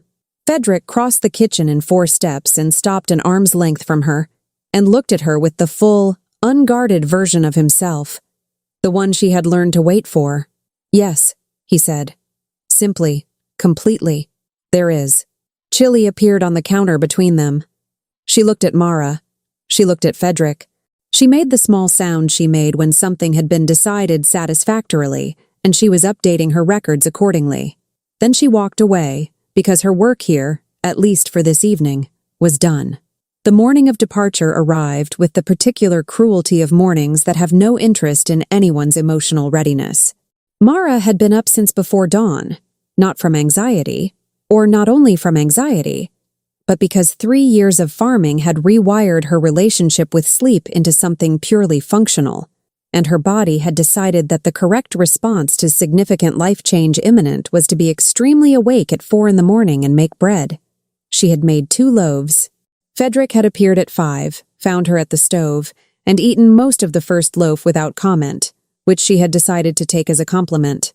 Corvin had appeared at 5:30, assessed the situation, the bread, the packed bags near the door, the 5 wolf pups in various states of morning alertness arranged around the kitchen like a small, opinionated council, and poured himself coffee with the efficiency of a man who had learned to read rooms quickly and respond to them practically. The wolf pups are coming, Mara said. It was not a question. Obviously, Corvin said. Davon, arriving at 5:45, looked at the wolf pups, looked at his horse, and updated his expectations for the journey with the silent, eyebrow-based eloquence that was his primary mode of communication. His eyebrows said, "This will be an interesting ride." Everything was packed. Everything was ready. Then, at 6:17, the delegation arrived. There were 8 of them. Not trackers this time. No rough traveling clothes. No deliberate attempt at invisibility. 8 riders in formal livery, the colors of the Northern Senior Council, moving up the road to her gate with the unhurried confidence of people who believed that official authority was its own kind of armor. At the front, a man in his 50s, lean and precise, with the specific expression of someone who had rehearsed this moment and was satisfied with his preparation. Mara had never met Lord Fenrath. She knew him immediately. She was standing at the gate, her land, her morning, when they stopped. Fedric was 2 steps behind her. Corvin was at the corner of the property, still and watchful.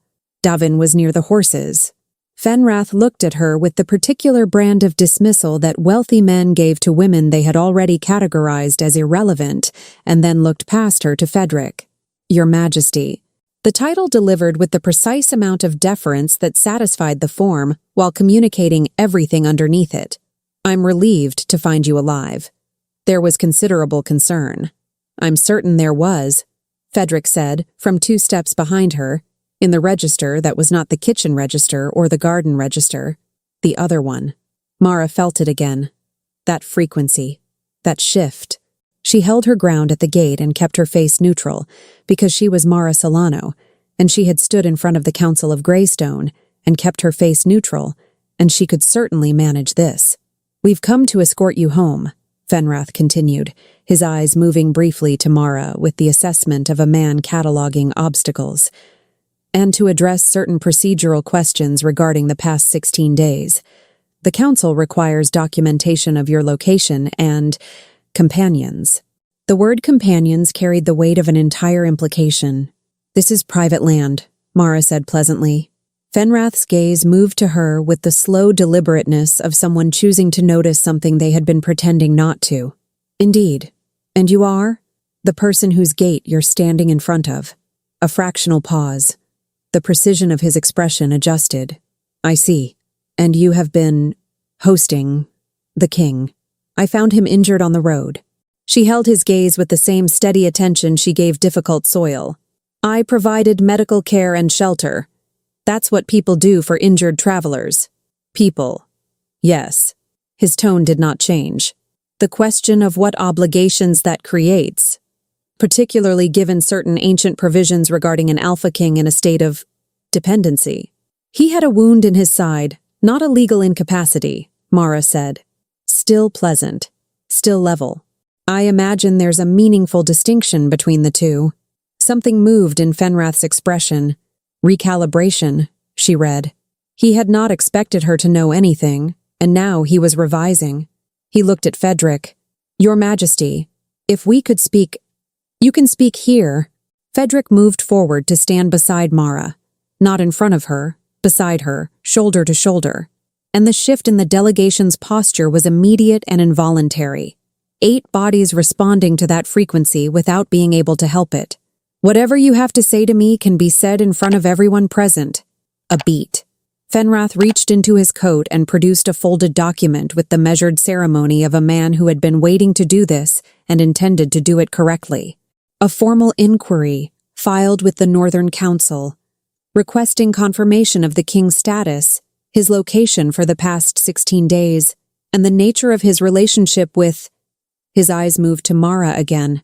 This individual, under the provision of the rooting clause. The words landed in the morning air like a stone in still water. The rooting clause.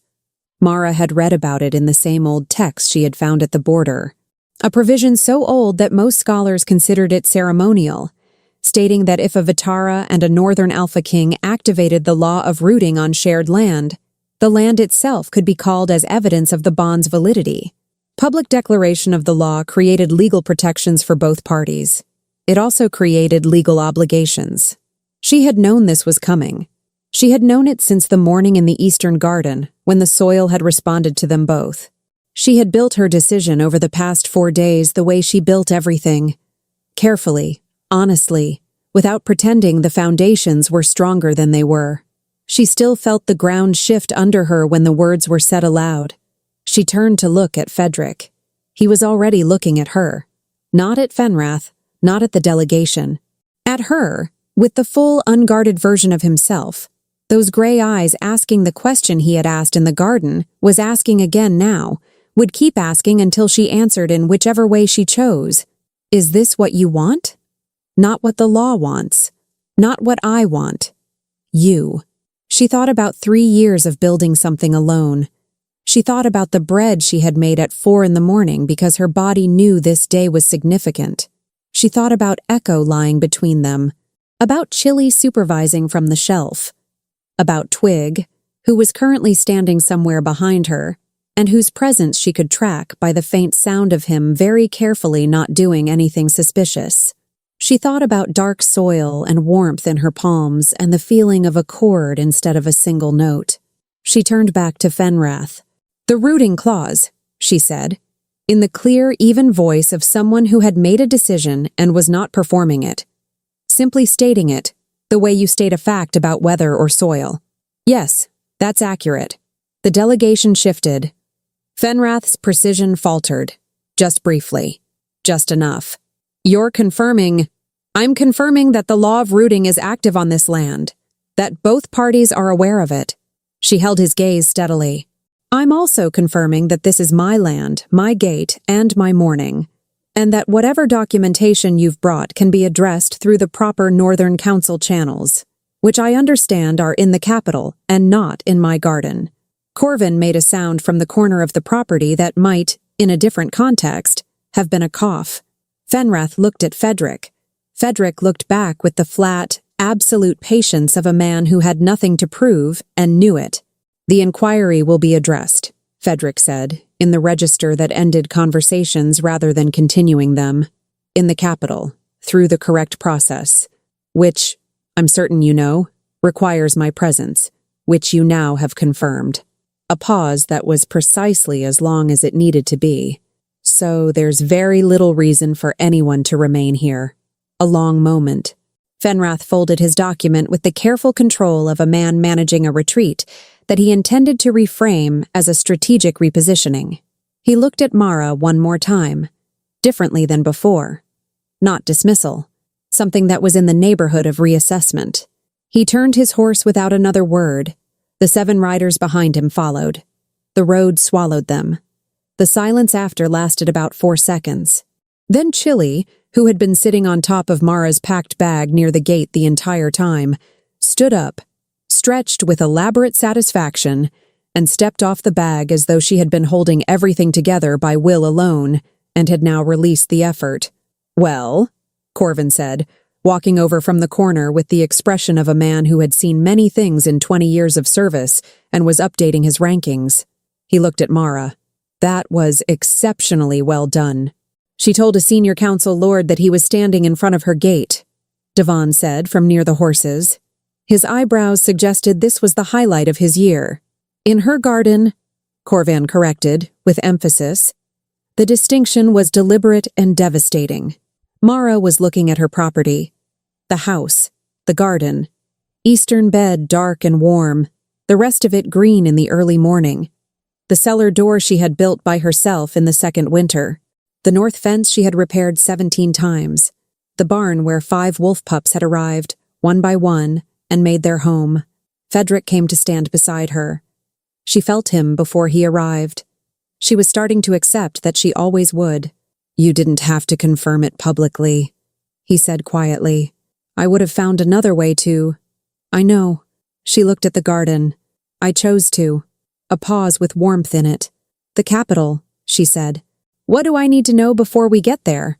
And Fedric, the Alpha King of the Northern Territory, most feared in 5 territories, who had eaten her bread and worn her spare shirts, and been assessed by 5 wolf pups and found acceptable by all of them, including the most difficult one, let out a long, slow breath that sounded like a man setting down something heavy.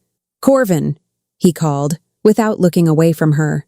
"Already making a list," Corvin said, from somewhere behind them, in the voice of a man who had been making the list since 5:30 and was relieved to be asked. The departure happened an hour later, after the bags were loaded and the horses were ready and the property had been checked 3 times, because Mara checked things 3 times, and she was not going to apologize for that.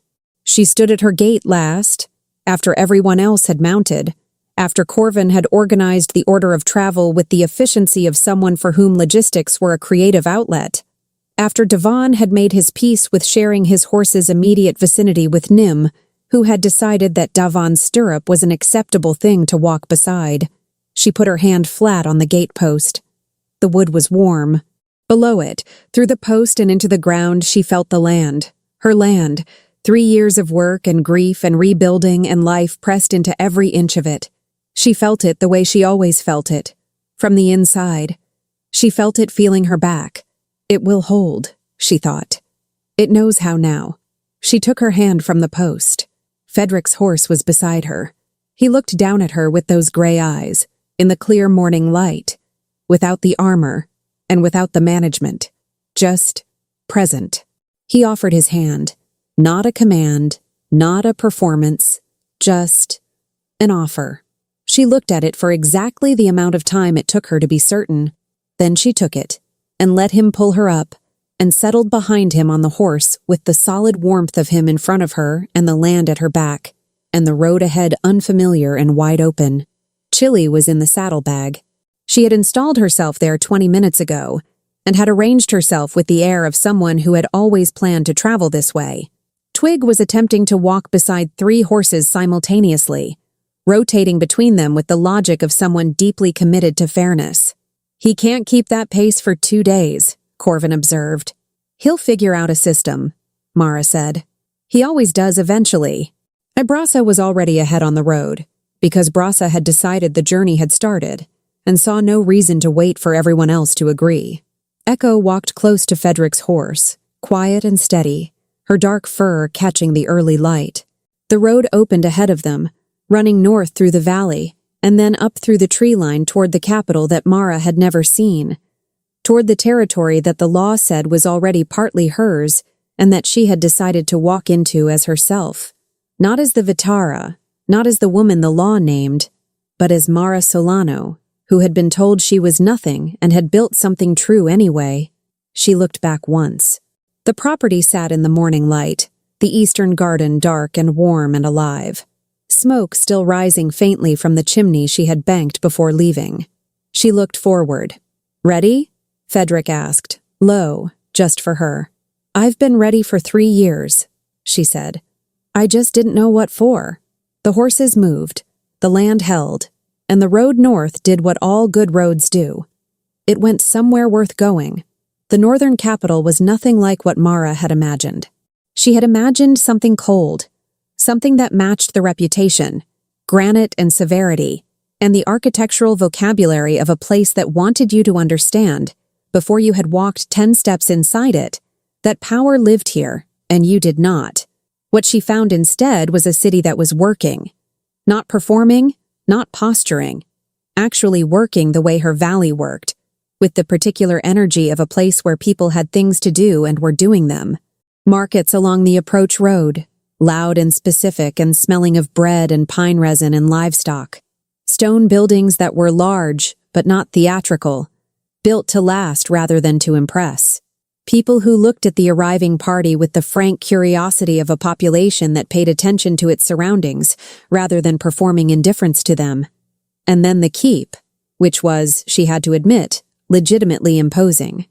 Not cruel.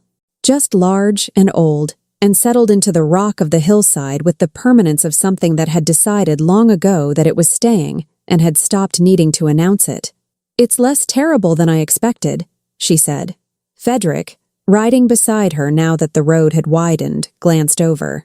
"That's the kindest review the capital has ever received. I'm a practical person. I describe what I see. The East Wing has a collapsed section we've been repairing for 4 years, he offered. If that helps calibrate. It does, actually. Corvin from behind them said nothing, but his expression suggested he was filing this exchange for future reference. The keep received them with the specific efficiency of a household that had been waiting for its primary occupant to return and had organized its relief into productivity. Staff moved with the focused purpose of people who had been doing their jobs without full information for 16 days and were now correcting that situation as fast as possible. Mara was given rooms in the East Corridor. Good rooms, she registered. Large windows looking over the inner courtyard, a fireplace that worked. Not guest rooms, rooms that had been thought about. She stood in the center of them for a moment after the staff left, her bags on the floor and the wolf pups investigating the space with professional thoroughness. The rooms were warm. The ceiling was high. There was a window seat that Echo found immediately and claimed without hesitation. Chili walked the entire perimeter, checked every corner with systematic focus, and then sat in the middle of the floor and made the sound that meant adequate. Provisionally. Twig found the window seat before Echo reached it, installed himself with great satisfaction, and then graciously allowed Echo to share it in a way that somehow communicated that this had been his plan all along. Nim sat beside Mara's feet and leaned against her leg. She put her hand on his head. "I know," she said. The formal inquiry was scheduled for the following morning. The evening before it, Frederick came to her rooms. He knocked. She had noticed that he always knocked, always waited, always gave her the geography of the decision. And when she opened the door, he was in the plain clothes she had come to associate with the unperformed version of him, the borrowed shirt version, even though the shirt was his own now, and of considerably higher quality. "I need to tell you something," he said, "before tomorrow." Something in his tone made her step back from the door. Not alarm. Something more careful than alarm. The particular attention she gave to things that mattered. They sat at the small table by the window, the city visible below them, lit in the late evening with the warm, ordinary light of a place full of people living their lives. Nim settled between their chairs. Chili was on the window seat, technically asleep, in the way she was technically asleep when she was listening to everything. Frederick had both hands flat on the table. The mark was visible, warm in the lamplight, pulsing its steady rhythm. "The rooting clause," he said. "What Fenrath read from that document. Yes. There's a provision in it that I knew about before I came to your valley." He held her gaze directly because he was not in the business of delivering difficult information sideways. She had learned that about him, had counted on it. "I didn't tell you when it became relevant." The room was very quiet. "Tell me now," she said. "The law of rooting, once publicly confirmed." He paused in the way of someone choosing words not for softness but for accuracy. "Cannot be dissolved by either party alone. It requires mutual release, formally witnessed before the Northern Council.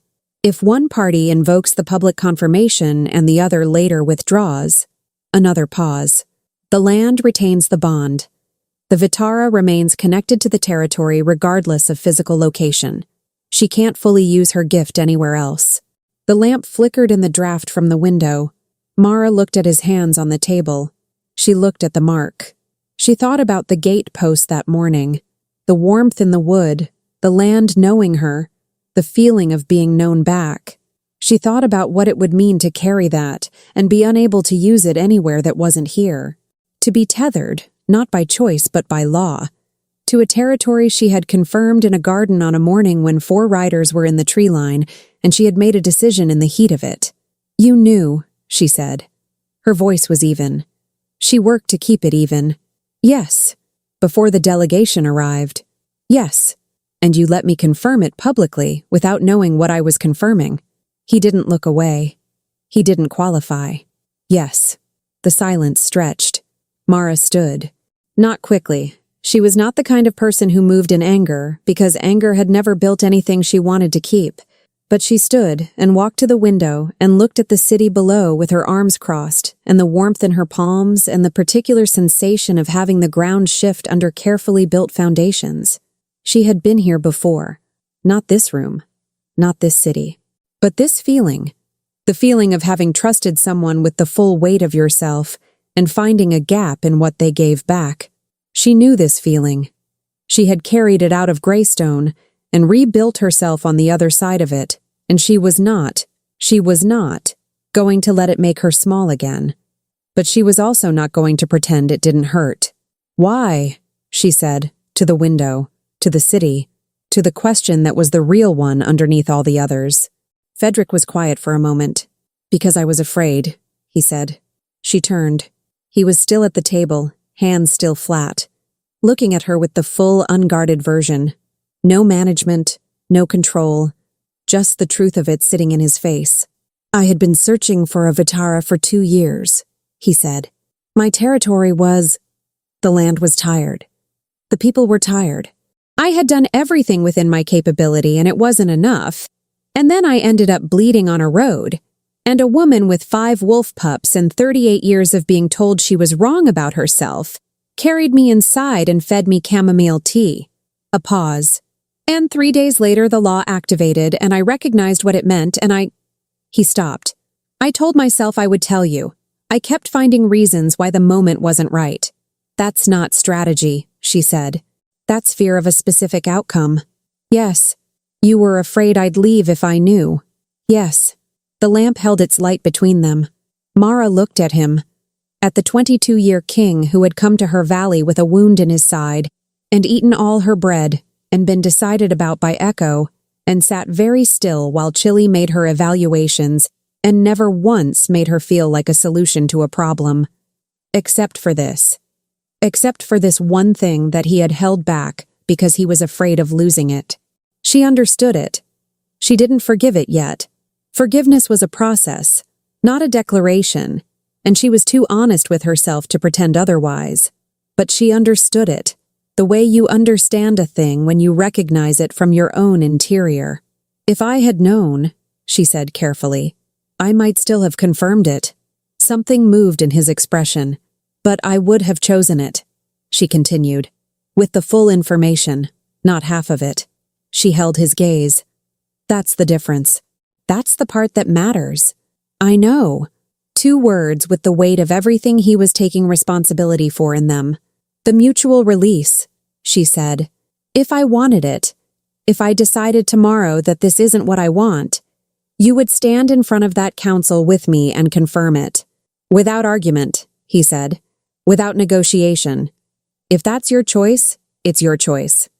Is that the truth? It's the only thing I have left to offer you tonight that's worth anything. Chili, on the window seat, opened one eye. She looked at Fedric. She looked at Mara. She made a small sound, not the approval sound, not yet. The one that meant, this is being handled. Continue. Mara uncrossed her arms. She didn't go back to the table. Not yet. Not tonight. Because some distances needed to close at their own pace, and forcing them was its own kind of dishonesty. Tomorrow, she said. The inquiry. We get through that first. Yes. And then we have a real conversation. All of it. Everything the texts say, everything the law means, every provision and limitation. No gaps. Yes. And then quietly, I'm sorry, Mara. She looked at him for a long moment.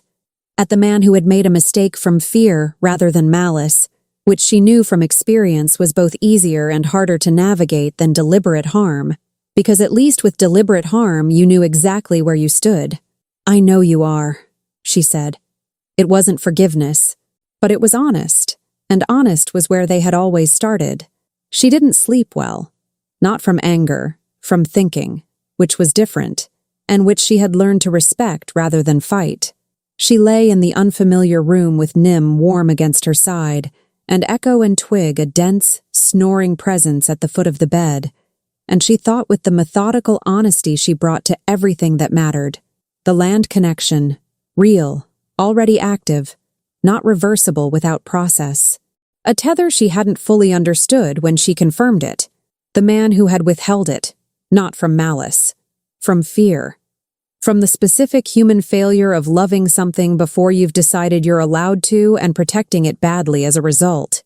She thought about Greystone, about Elder Harvin and the torn hem and the stolen silver clasp, and the crowd that had parted for her like she was something to avoid touching. She thought about 3 years of building something no one could take because she had made it with her own hands and her own will. She thought about dark soil and warmth and the feeling of accord. She thought about Fedric's face when Echo had placed her chin on his hand. She thought about the truth he had given her tonight. Incomplete, late, but real. The apology that hadn't tried to minimize itself into something more comfortable. At some point before dawn, Chili walked up from the foot of the bed and pressed her small, warm weight against Mara's ribs. Not the supervisory posture. The other one, the one she used when she had decided someone needed company rather than assessment. I know, Mara said into the dark. Chili made the small sound. Mara closed her eyes. By the time morning came, she had not forgiven everything. But she had decided something, with the clarity that arrived after honest thinking in dark rooms. She was not going to let fear, his or hers, make the decision for either of them. The inquiry convened at 9 in the morning. Mara walked into the council chamber behind Fedric and beside Corvin, with Chili in her arms because Chili had made it clear that she would not be left in the rooms and that this was not a conversation that was going to happen. Corvin had looked at the wolf pup, looked at Mara. She's coming, he had concluded, without inflection. She's coming, Mara confirmed. The chamber was everything the keep's exterior had promised. Old stone, high ceilings, the weight of a great deal of history pressed into every surface. 7 council seats arranged in a formal curve. Fenrath at the third, with the precise composure of a man who had prepared extensively for today. He looked at Mara. He looked at Chili, sitting in her arms with the posture of a small creature attending in an official capacity. Something moved briefly in his expression that was not quite what he had planned to feel.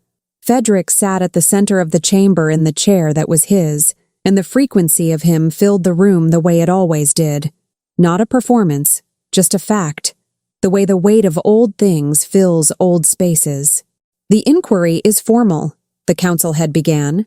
An older woman, Mara noted, with the direct eyes of someone who had held her position for a long time and had not done it by being easily moved. Regarding the king's location and status for the period in question, and the nature of the rooting clause confirmation reported by Lord Fenrath's delegation.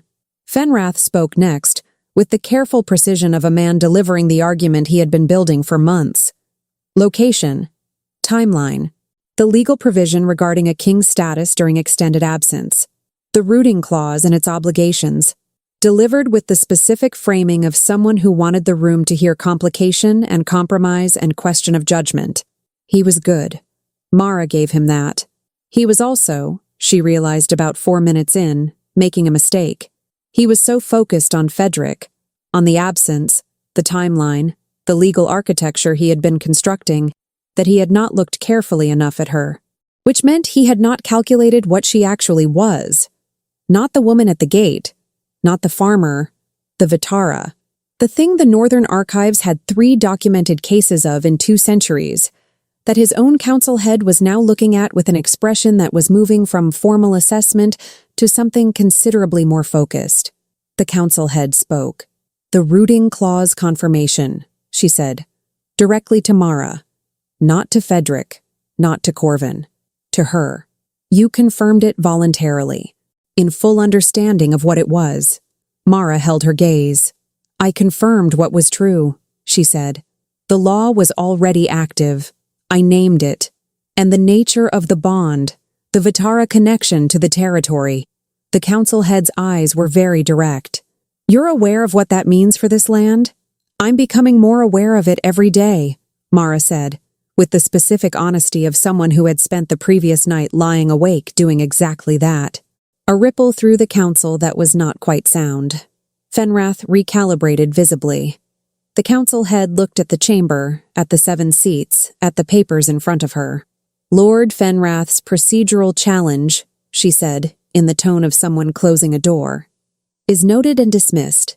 The king's status is confirmed. The rooting clause is confirmed." She paused. "The matter of the trackers dispatched to private land will be addressed separately." Fenrath went very still. "Separately," he repeated. "Separately," the council head confirmed, with the pleasant finality of a woman who had been doing this for 30 years and found Fenrath's particular variety of overreach neither novel nor especially interesting. The inquiry closed. Outside the chamber, in the stone corridor where the morning light came through narrow windows in long pale lines, Corvin stopped walking and turned to Mara with the expression of a man updating a significant internal document. "Separately," he said, savoring the word. She said separately. "I heard. That means a formal review. Of Fenrath. Of the trackers. Of the procedural challenge." He looked at her with something that had moved well past approval into something more like awe. "You walked into that chamber 14 hours after arriving in this city, and you sat there with a wolf pup in your arms, and you answered one question, and the entire architecture of his argument collapsed." "I answered honestly," Mara said. "The architecture collapsed because it was built on the assumption that I didn't know what I was." Corvin was quiet for a moment. "He's going to want to apologize to you properly," he said. "Not the king, just he. He's been trying to find the right way since last night." "I know." She looked down at Chili, who was surveying the corridor with the alert attention of a creature cataloging new territory. "Tell him to find me in the courtyard, the one with the garden." Corvin's expression shifted into something warm and specific. "There's a garden in the east courtyard," he said. "It's been difficult these past 2 seasons. The groundskeeper has tried everything." Mara looked at her hands. "I know," she said. "I felt it when we rode in. The east courtyard garden was in the particular state of a living thing that had been trying very hard for a long time without quite enough of what it needed." Mara could read it from the doorway. The structure was there. Old beds, well-laid stone borders, a central fountain that still ran with clean water, trees along the eastern wall that had survived on stubbornness alone. Someone had cared for this place, consistently, with real effort. The groundskeeper Corvin had mentioned. She could see the work in every bed, the evidence of someone who had not given up. But the soil was the pale gray beige she recognized. The same tired density she had found in her own valley 3 years ago, before she had learned what her hands could do. The garden was not dying dramatically. It was fading. Quietly, steadily, the way fires fade when the air runs thin. She stepped into it and felt the land feel her back. Not the full response, not yet, not without intention, but the recognition. The way soil that remembers warmth turns toward it when warmth arrives. She crouched at the nearest bed and pressed 2 fingers into the earth. I know, she thought, to the ground, to the quiet gray patience of it. I'm here. Behind her, footsteps she recognized without needing to turn. Frederick stopped at the edge of the garden. She could feel him reading the space the way he always read spaces, the exits, the sight lines, the condition of things. But she thought this time he was also reading her, the set of her shoulders.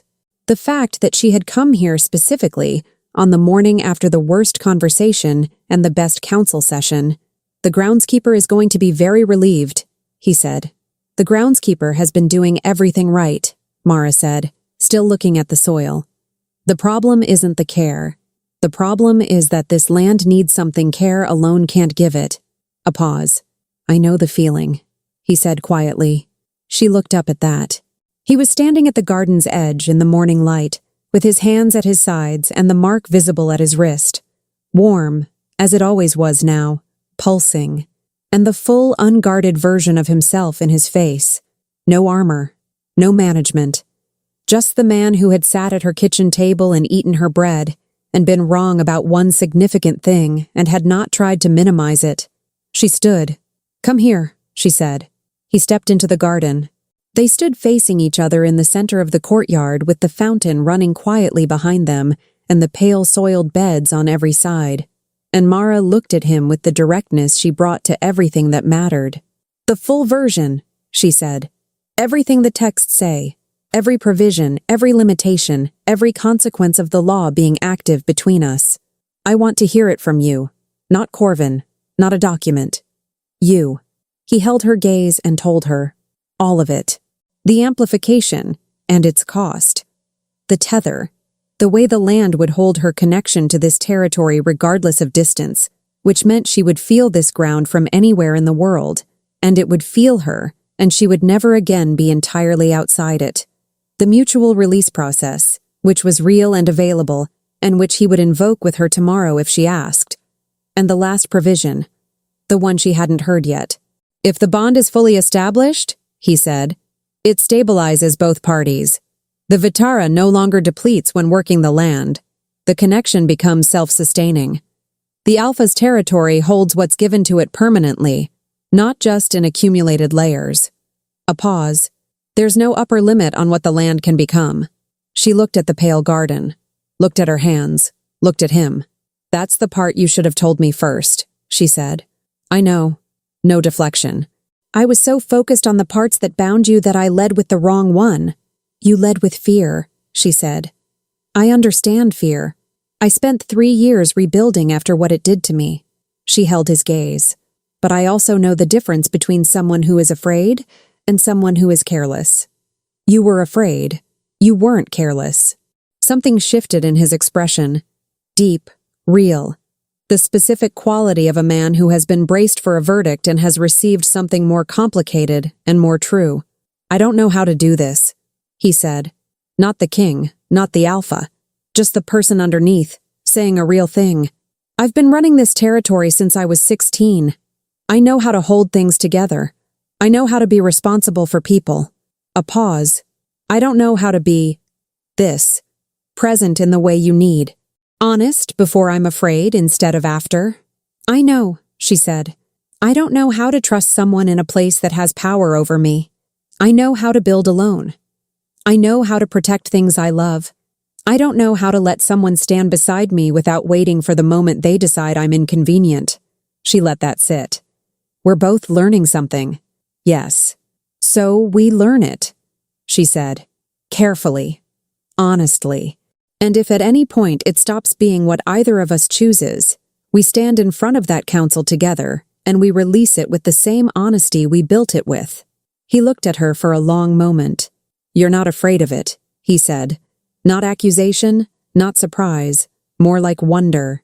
You were last night. But this morning, last night I was angry, she said.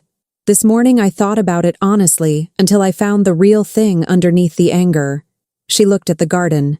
The real thing is that I've been choosing this since the morning I told the mark on your wrist was the House Valdrin crest and brought you inside anyway. She looked back at him. I've been choosing it every day since. I just wanted to choose it with the full information. And now you have it. Now I have it. The fountain ran its quiet line of sound through the courtyard. Fedric reached out, slowly, giving her every opportunity to not meet him.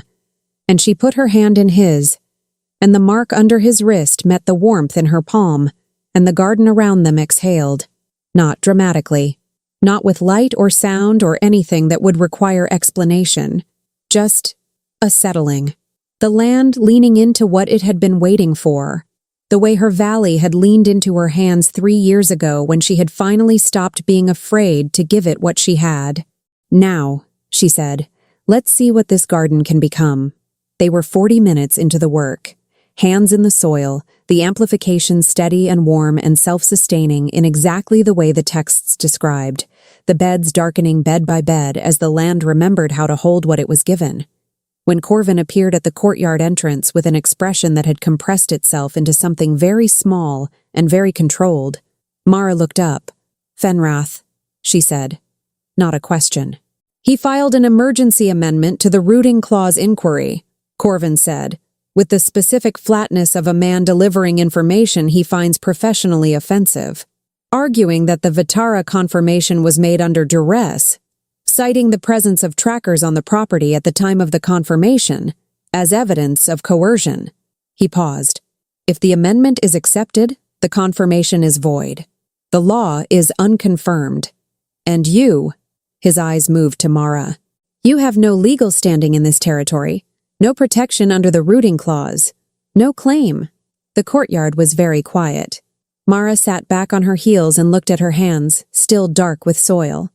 She thought about the gate that morning, about standing at her own fence post with 4 riders in the tree line and a choice in front of her, about the certainty she had felt, not the heated certainty of a moment, but the clear, built certainty of someone who had been working toward a decision for days. She thought about duress. She opened her mouth.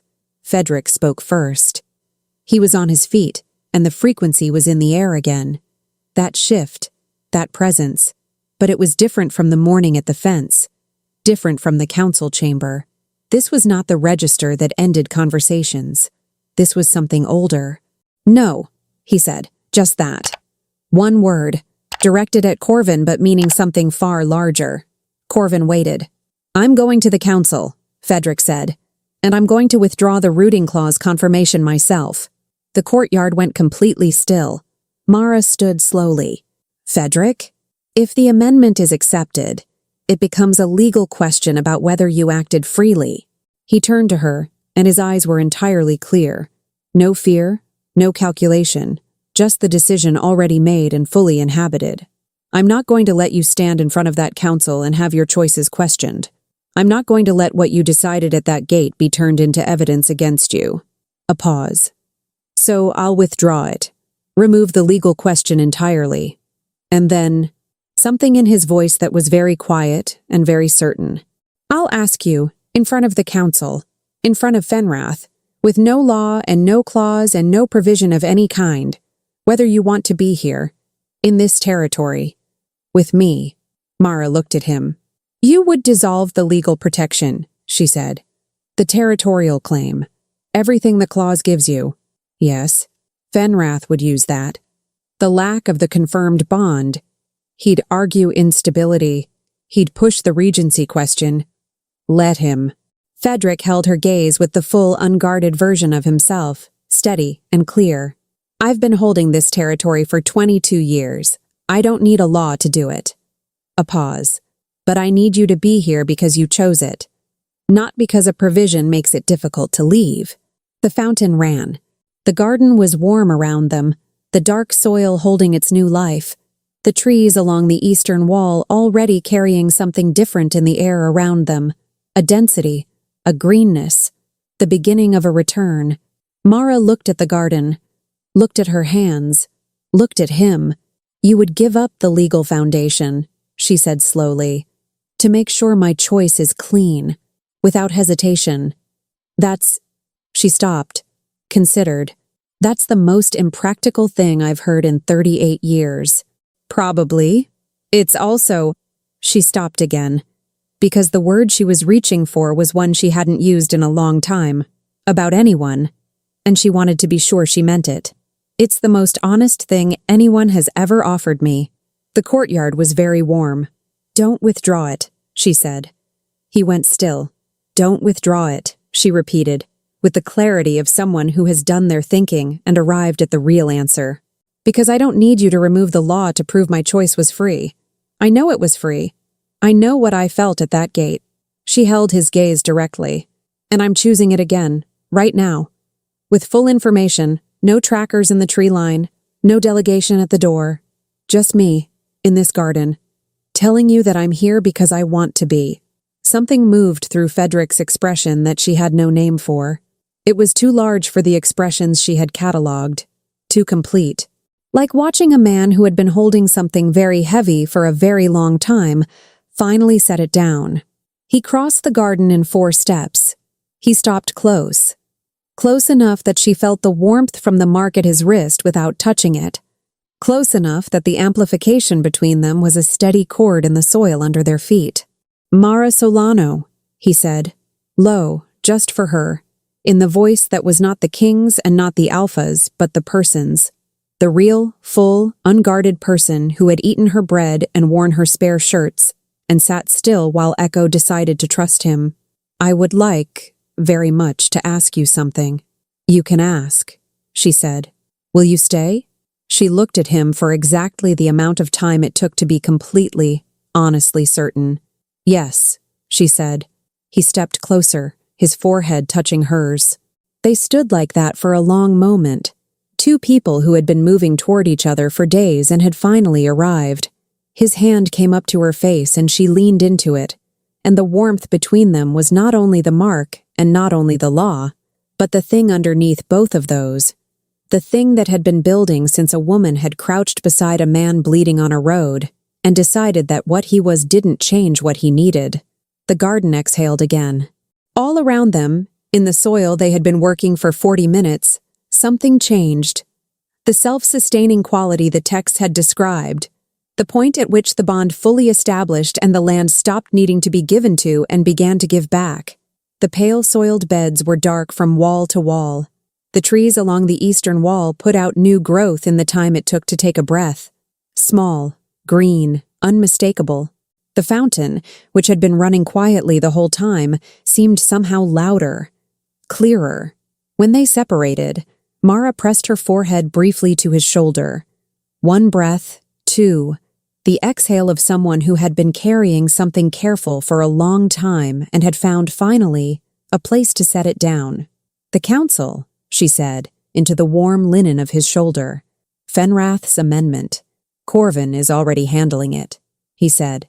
He's been handling it since before I finished speaking. She pulled back and looked at him. He anticipated this? Corvin anticipates everything. Something in his expression that was dry and warm and entirely his own. He told me last night that the only way to resolve this cleanly was to make the choice in front of witnesses and let the choice speak for itself. He told you to do this. He made a suggestion. I was already thinking it. She looked at the garden. The living, darkened, exhaling garden. He's going to be insufferable about being right. He's always insufferable about being right. It's actually one of his better qualities. Keeps him honest. Twig had been in the courtyard the entire time. Nobody had noticed him arrive. He had a talent when he was being very quiet, for simply existing in a space without announcing himself, which was in direct contrast to every other aspect of his personality. He had been sitting near the eastern wall under one of the newly greening trees, watching with the focused, solemn attention of a creature witnessing something significant. When Mara turned and found him there, his tail was wagging very slowly, not the enthusiastic weather event wag, but the gentle, steady one he used for things that felt too large for his usual register. His eyes were very bright. You saw all of that, Mara said. Twig wagged slightly faster. And? His tail reached full speed. Mara felt the laugh arrive before she could organize it, real and sudden and entirely involuntary. the kind that starts somewhere below thinking and simply happens.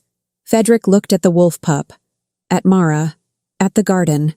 He made a sound that was, without question, a laugh. Not the suppressed, almost laugh she had catalogued during their time in the valley. A real one. Full, unguarded, briefly young, that filled the courtyard and mixed with the sound of the fountain and the new leaves and the warm soil and everything that had just been built here. Twig, interpreting this as the correct response, added a short celebratory run around the perimeter of the garden, miraculously without incident, every bed cleared with room to spare, landing perfectly at the far wall and looking back at them with an expression of pure satisfaction. "He stuck the landing," Fedric said, with something that might have been wonder. "Don't tell him," Mara said. "He'll spend the next week trying to recreate it and it will go considerably worse." Experience? Extensive. The amendment was dismissed by afternoon. Corvin delivered the news in the East Corridor with the efficiency of a man who had done what he set out to do and found the result exactly as expected. Fenrath's formal position on the senior council would be reviewed at the next session. The first and second seats had, with convenient timing, both become available that morning. "Convenient," Mara observed. "Remarkably," Corvin agreed without inflection. "You arranged it. I made several timely communications." He paused. "The first and second seats are capable people who have been waiting for an excuse to push back for 2 years. I simply provided the context." She looked at him. "You're going to be very useful," she said. Corvin's expression arrived at the warm, specific place it went when something had exceeded his estimates. "The feeling," he said, "is entirely mutual." That evening, the East Courtyard garden was something different from what it had been that morning. Not finished. It would take weeks, months, the slow and genuine process of land fully recovering. But alive in a way it had not been in 2 seasons. The soil holding its warmth, the trees along the wall wearing their new growth in the last light, like something they had always been capable of and had simply needed the right conditions to become. Mara stood in it in the late evening after dinner, after Corvin's report, after a long and practical conversation with Fedric about what came next. The territory, the council, the work of the land, the things that needed building, and the things that needed patience. Nim was beside her feet. Echo was near the fountain. Brasa was somewhere in the keep, having made friends with the kitchen staff at a speed that suggested she had a gift for it. Chili was on the wall, surveying the city in the dusk, with the posture of a small creature who had assessed a new domain and found it acceptable. Twig was in the garden bed, not digging, just lying in it, his large, warm body pressed into the dark soil, his chin on his paws, his eyes half closed. "Twig," Mara said. He opened one eye.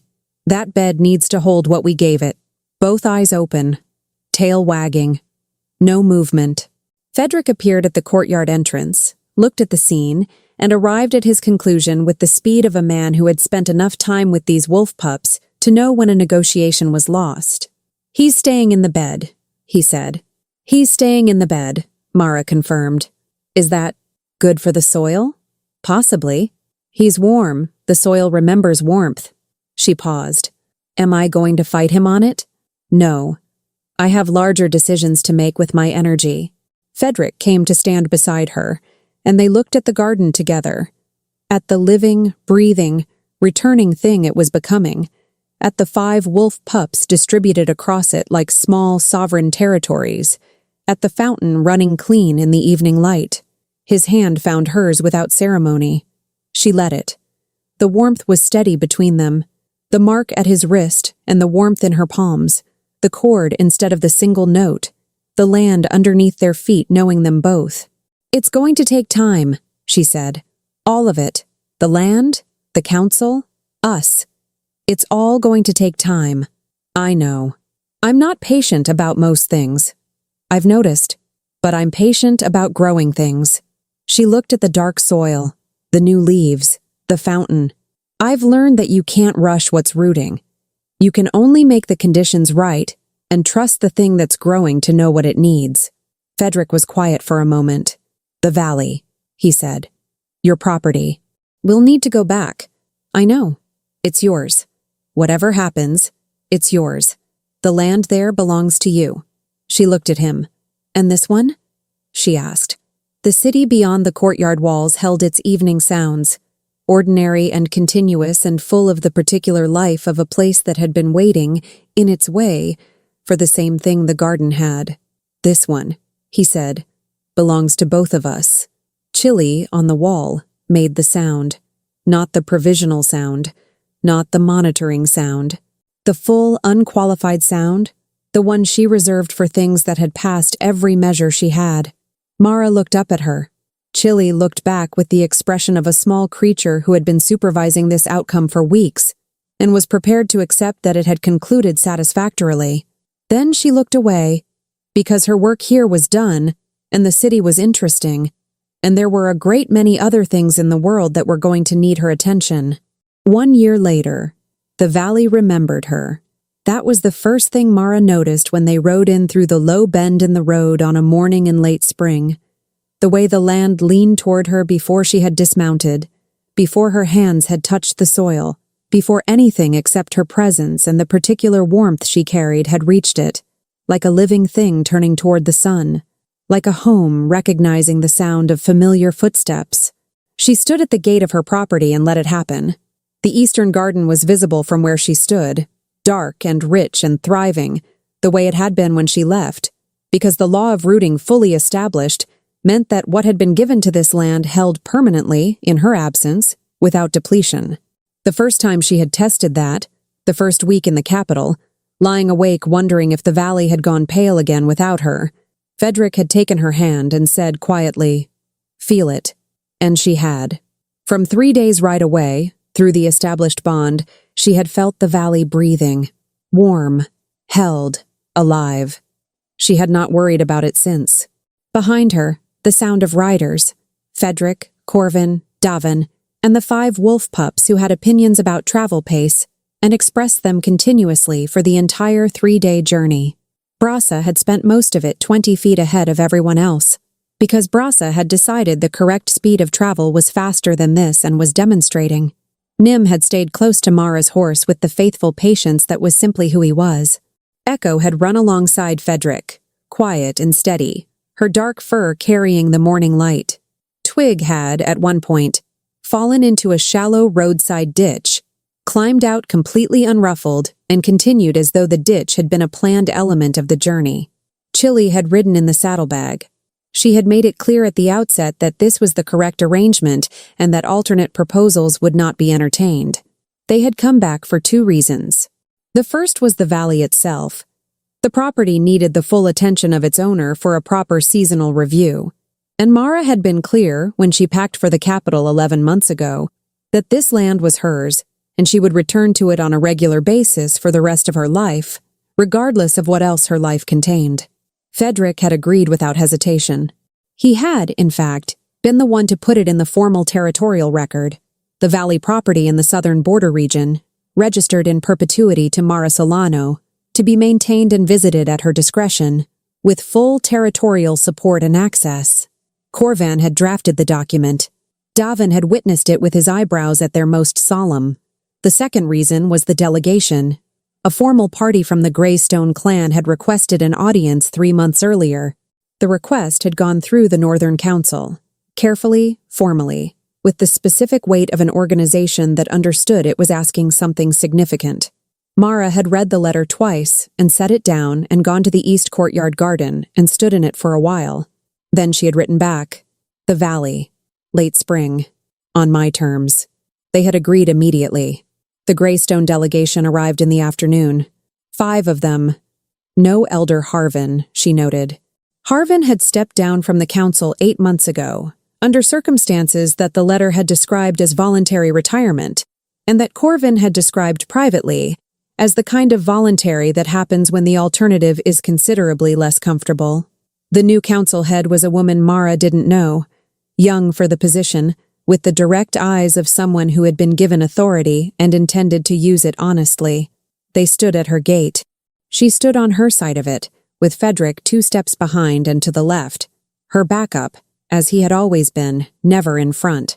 The The new council head looked at Mara with the specific attention of someone who had read a file thoroughly and understood that files were incomplete. "Mara Solano," she said, "on behalf of the Greystone Council, the current council, I am here to formally acknowledge that your exile 3 years ago was unjust, that your gift was misidentified, misrepresented, and used as justification for an action that served the interests of specific council members rather than the welfare of the clan." She paused. "And to acknowledge that the wolf pups you protected were protected correctly, and that the council's position on unclaimed pups in neutral territory has been formally revised." The valley was very quiet. Mara looked at the woman across her gate. She thought about the morning she had walked out, the torn hem, the silver clasp pulled from her hair, the crowd that had parted like she was something contagious. She thought about 3 years of building alone. She thought about who she had been then and who she was now, standing in her own garden with a bonded alpha king at her back and 5 wolf pups arranged around her with the casual sovereignty of creatures who had decided this land was theirs. "I know it was unjust," she said evenly. "I've known since about the 3rd week, when the land started responding and I understood what I actually was." She held the council head's gaze. "What I needed to hear, what I'm glad to hear, is that the pups won't go through what mine went through, that the policy changed." A pause. "That's the part that matters." The council head nodded. "It has changed. Permanently, in the written charter." "Then we're done with the past," Mara said. "Come in. There's bread." Later, after the delegation had gone and the evening had settled over the valley in its particular gold and blue way, Fedric found Mara in the eastern garden. She was on her knees in the soil, not working, just present, hands flat on the ground, feeling the land feel her back. The self-sustaining warmth of it, steady and full, giving back as much as it received.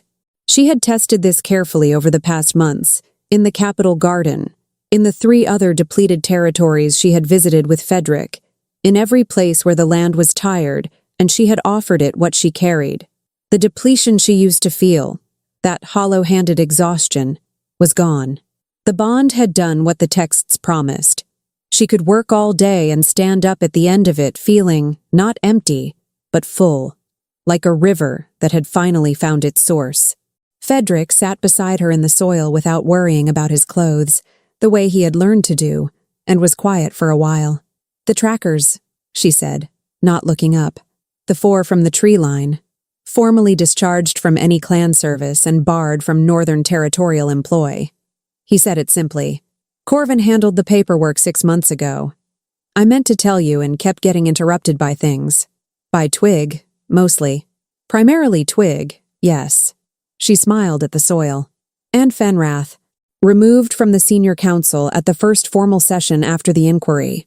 The review found 2 years of documentation of irregular activity. He's retired to his family estate in the Far Eastern Territory."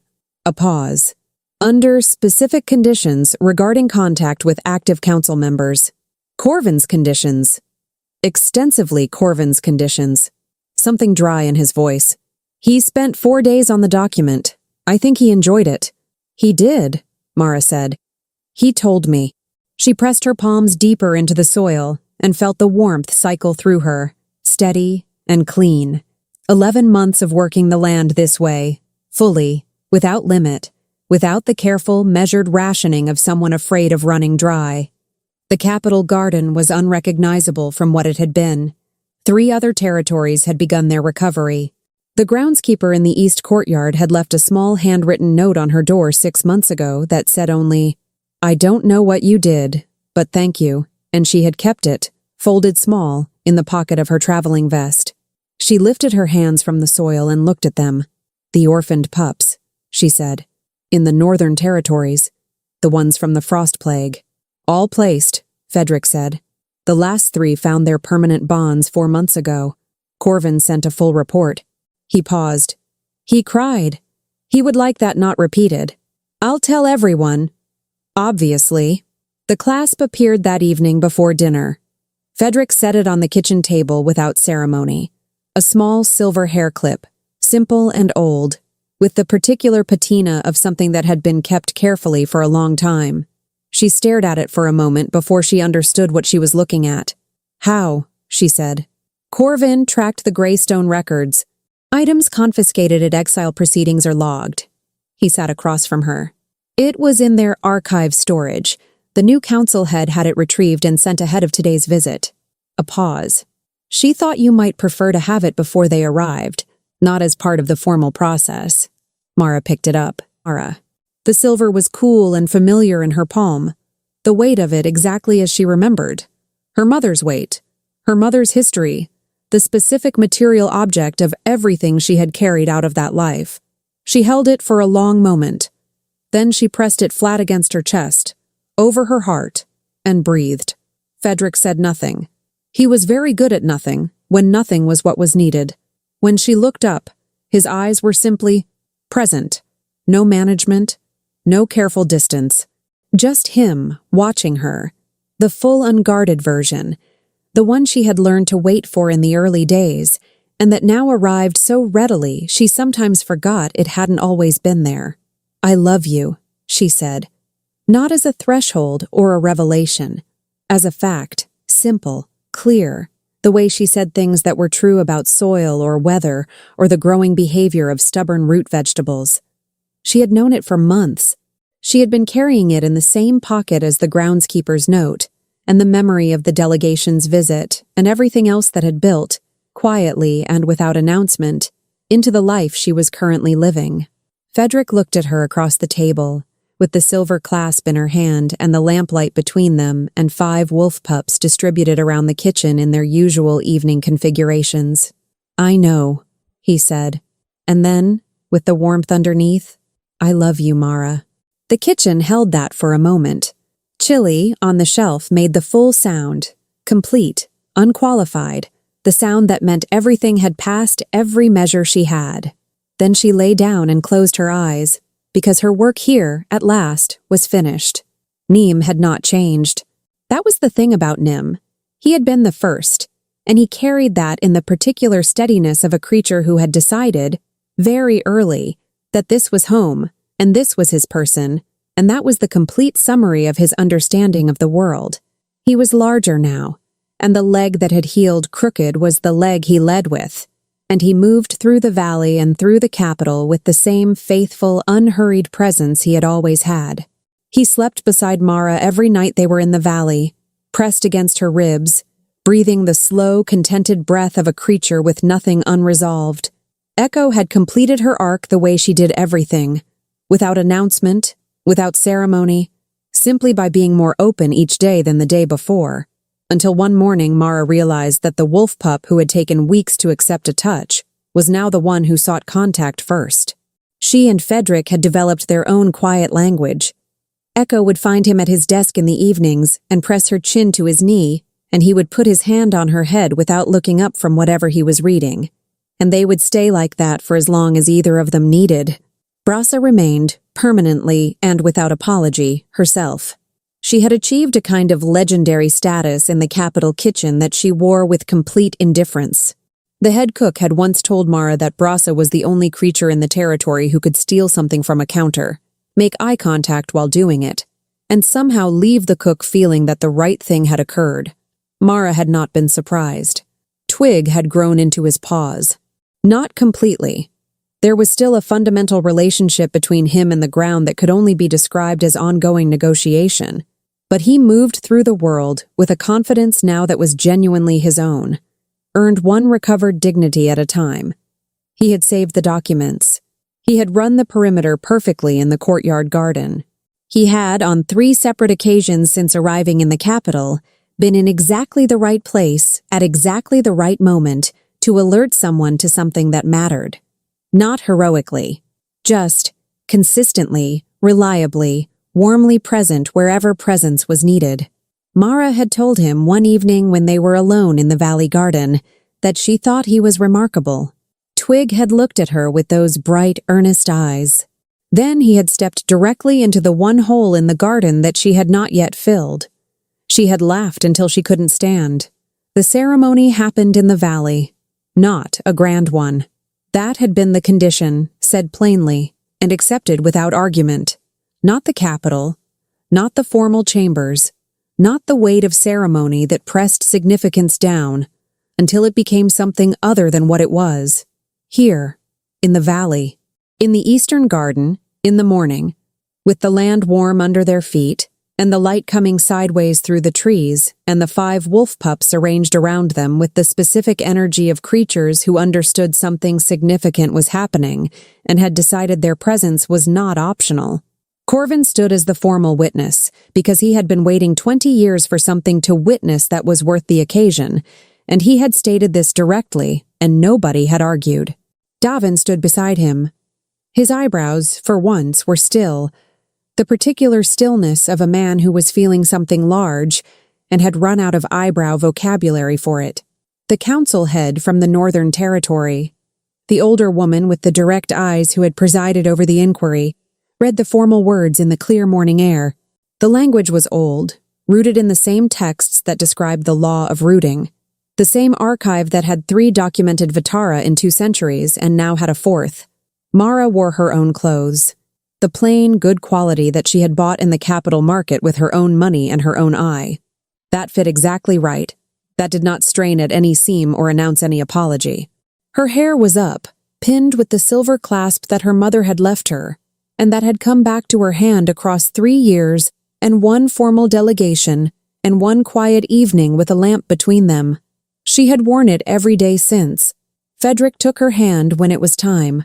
She gave it without ceremony, because the ceremony was already in the fact of it, in the choosing, in the standing here, in the land warm under her feet, and the bond between them that had been growing since a morning on a road when she had crouched beside a bleeding man and decided that what he was didn't change what he needed. With full knowledge, the council head read. With full knowledge, they said together. And free choice. And free choice. Before the land and those who tend it. The Eastern Garden exhaled. The amplification moved between them in the specific way it did when they were both present and both open. Not a surge, not a performance, just the deep, steady chord of 2 things that had been finding their way toward each other and had finally arrived. The soil under their feet darkened at the edges of the garden bed, responding to what it already knew. Corvin made a sound. Davin's eyebrows moved upward very slowly and stayed there. Nim sat on Mara's foot in the exact way he had the day she found Frederick on the road. Small, warm, completely certain. Chili sat on the garden wall and looked at the assembled company with the expression of a small creature who had seen this entire trajectory from the beginning and found the conclusion satisfactory in every particular. Twig, attempting to take a dignified seated position beside Corvin, miscalculated the slope of the path and sat down significantly harder than intended. He recovered immediately, looked at Corvin, and adopted the expression of someone who had meant to do that. Corvin, for the first time in Mara's memory, laughed. A real, full, unguarded laugh that broke across the morning like something that had been waiting to come out for a long time. The laughter spread. It always did. That was the nature of it. After, when the formal words were done, and the sun had risen fully, and Corvin had produced, from somewhere in his traveling bags, a bottle of something excellent that he announced he had been saving for exactly this, Mara stood at the edge of the Eastern Garden and looked at the valley. Her valley. The property she had built with her hands and her will, and 3 years of refusing to be made small by people who had told her she was wrong about herself. The soil that had been gray and distant, and had become dark and warm and alive because she had stayed, and because she had given it what she carried, and because the world had, eventually, sent her someone to stand beside instead of in front of. The Northern Territory was beginning to show what the capital garden had already become. The land learning to hold what was given, to give back, to sustain itself without depletion. She had traveled to 3 territories since arriving in the capital, and each one had responded the same way. Slowly, honestly, the way all real growth happens. Not because she forced it, but because she stayed long enough and was present enough for the land to understand she was trustworthy. She thought about Elder Harvin calling her daughter of no one. She looked at Nim at her feet, at Echo beside Fedric, at Brasa, who was already investigating whether the Valley kitchen had anything interesting, at Twig, attempting to help Corvin open the bottle with the focused helpfulness of a creature who had never opened a bottle but was confident about the concept, at Chili, who had moved from the garden wall to Mara's shoulder, where she sat with the settled certainty of someone who had been doing this for years. She was the daughter of the woman whose silver clasp was in her hair. She was the person who had built this valley and these bonds and this life. She was Vitara al-Radak, earthroot, the thing the archives had 3 records of in 2 centuries, and would now have 4, properly documented, with full acknowledgement of what it meant and what it could do. She was Mara Solano, who had walked out of Greystone with her chin up and had not looked back, and had been right not to. She was exactly where she had chosen to be. Fedric came to stand beside her with 2 glasses from Corvin's excellent bottle, and the look on his face that was entirely his own. The one underneath all the registers, the unguarded, present, fully inhabited version of the man who had eaten her bread and worn her spare shirts, and been wrong about one significant thing, and had been honest about it, and had stood in a council chamber prepared to give up a legal protection to keep her choice clean. He handed her a glass. She took it. "The valley is going to need us back in 3 months," she said. "Second growing season. The northwest bed is going to want attention." Noted. "And the Capitol Garden needs the section along the south wall finished before autumn." Also noted. "And Twig is going to need Mara." His voice was warm and low and entirely certain. She looked at him. "We have time," he said. She looked at the valley, at the living, breathing, deeply alive thing it had become, at the light on the soil and the new growth on the old fence posts, and the fountain she had never had, but that she thought now she might build in the south corner, where the ground held water longest. She had time. She pressed her shoulder against his, and felt the warmth of him and the warmth of the land, and the warmth of the bond between them. The chord instead of the single note, the thing that had been rooting since before either of them had words for it. Corvin raised his glass from across the garden. "2 extremely long overdue outcomes," he said, with the satisfaction of a man whose 20 years of waiting had concluded correctly. Davin raised his glass. His eyebrows said, "Agreed, completely, without reservation." Nim made the sound he made when he was content. Echo leaned against Fedric's leg. Brasa returned from her kitchen investigation with an expression of complete satisfaction regarding what she had found there. Twig, who had successfully assisted with the bottle in the sense that he had been present when it opened, received a piece of something from Corvin's hand and ate it with the solemn gratitude of a creature who understood that this was a significant day. Chili sat on Mara's shoulder and looked at the valley and the garden and the assembled company and the life that had been built here, piece by careful piece, out of exile and loss and stubbornness and gift and love. She made the sound, the full, unqualified sound, one final time, the one that meant, "This is what I was supervising toward all along. This, exactly this. Well done." The valley breathed, the land held. And Mara Solano, who had been told she was nothing, who had walked out with her chin up, who had built something true with her own hands in ground that everyone else had given up on, stood in the morning light in her garden, with her silver clasp in her hair, and her bonded alpha king at her side and her family around her, and felt without question or reservation, or the waiting for the other shoe that had followed her for years, home. Finally. Completely. Irrevocably. Home. To everyone listening, thank you for being here through every chapter of this story. Which moment stayed with you longest? The morning she found him on the road? The first time the land responded to them together?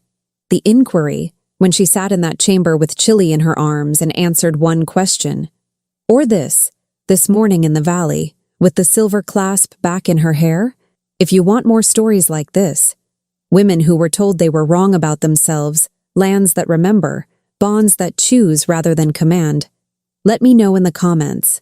Mara and Fedric's world has more stories in it. But this one, this chapter, is exactly where it was always going. It just needed someone stubborn enough to get here.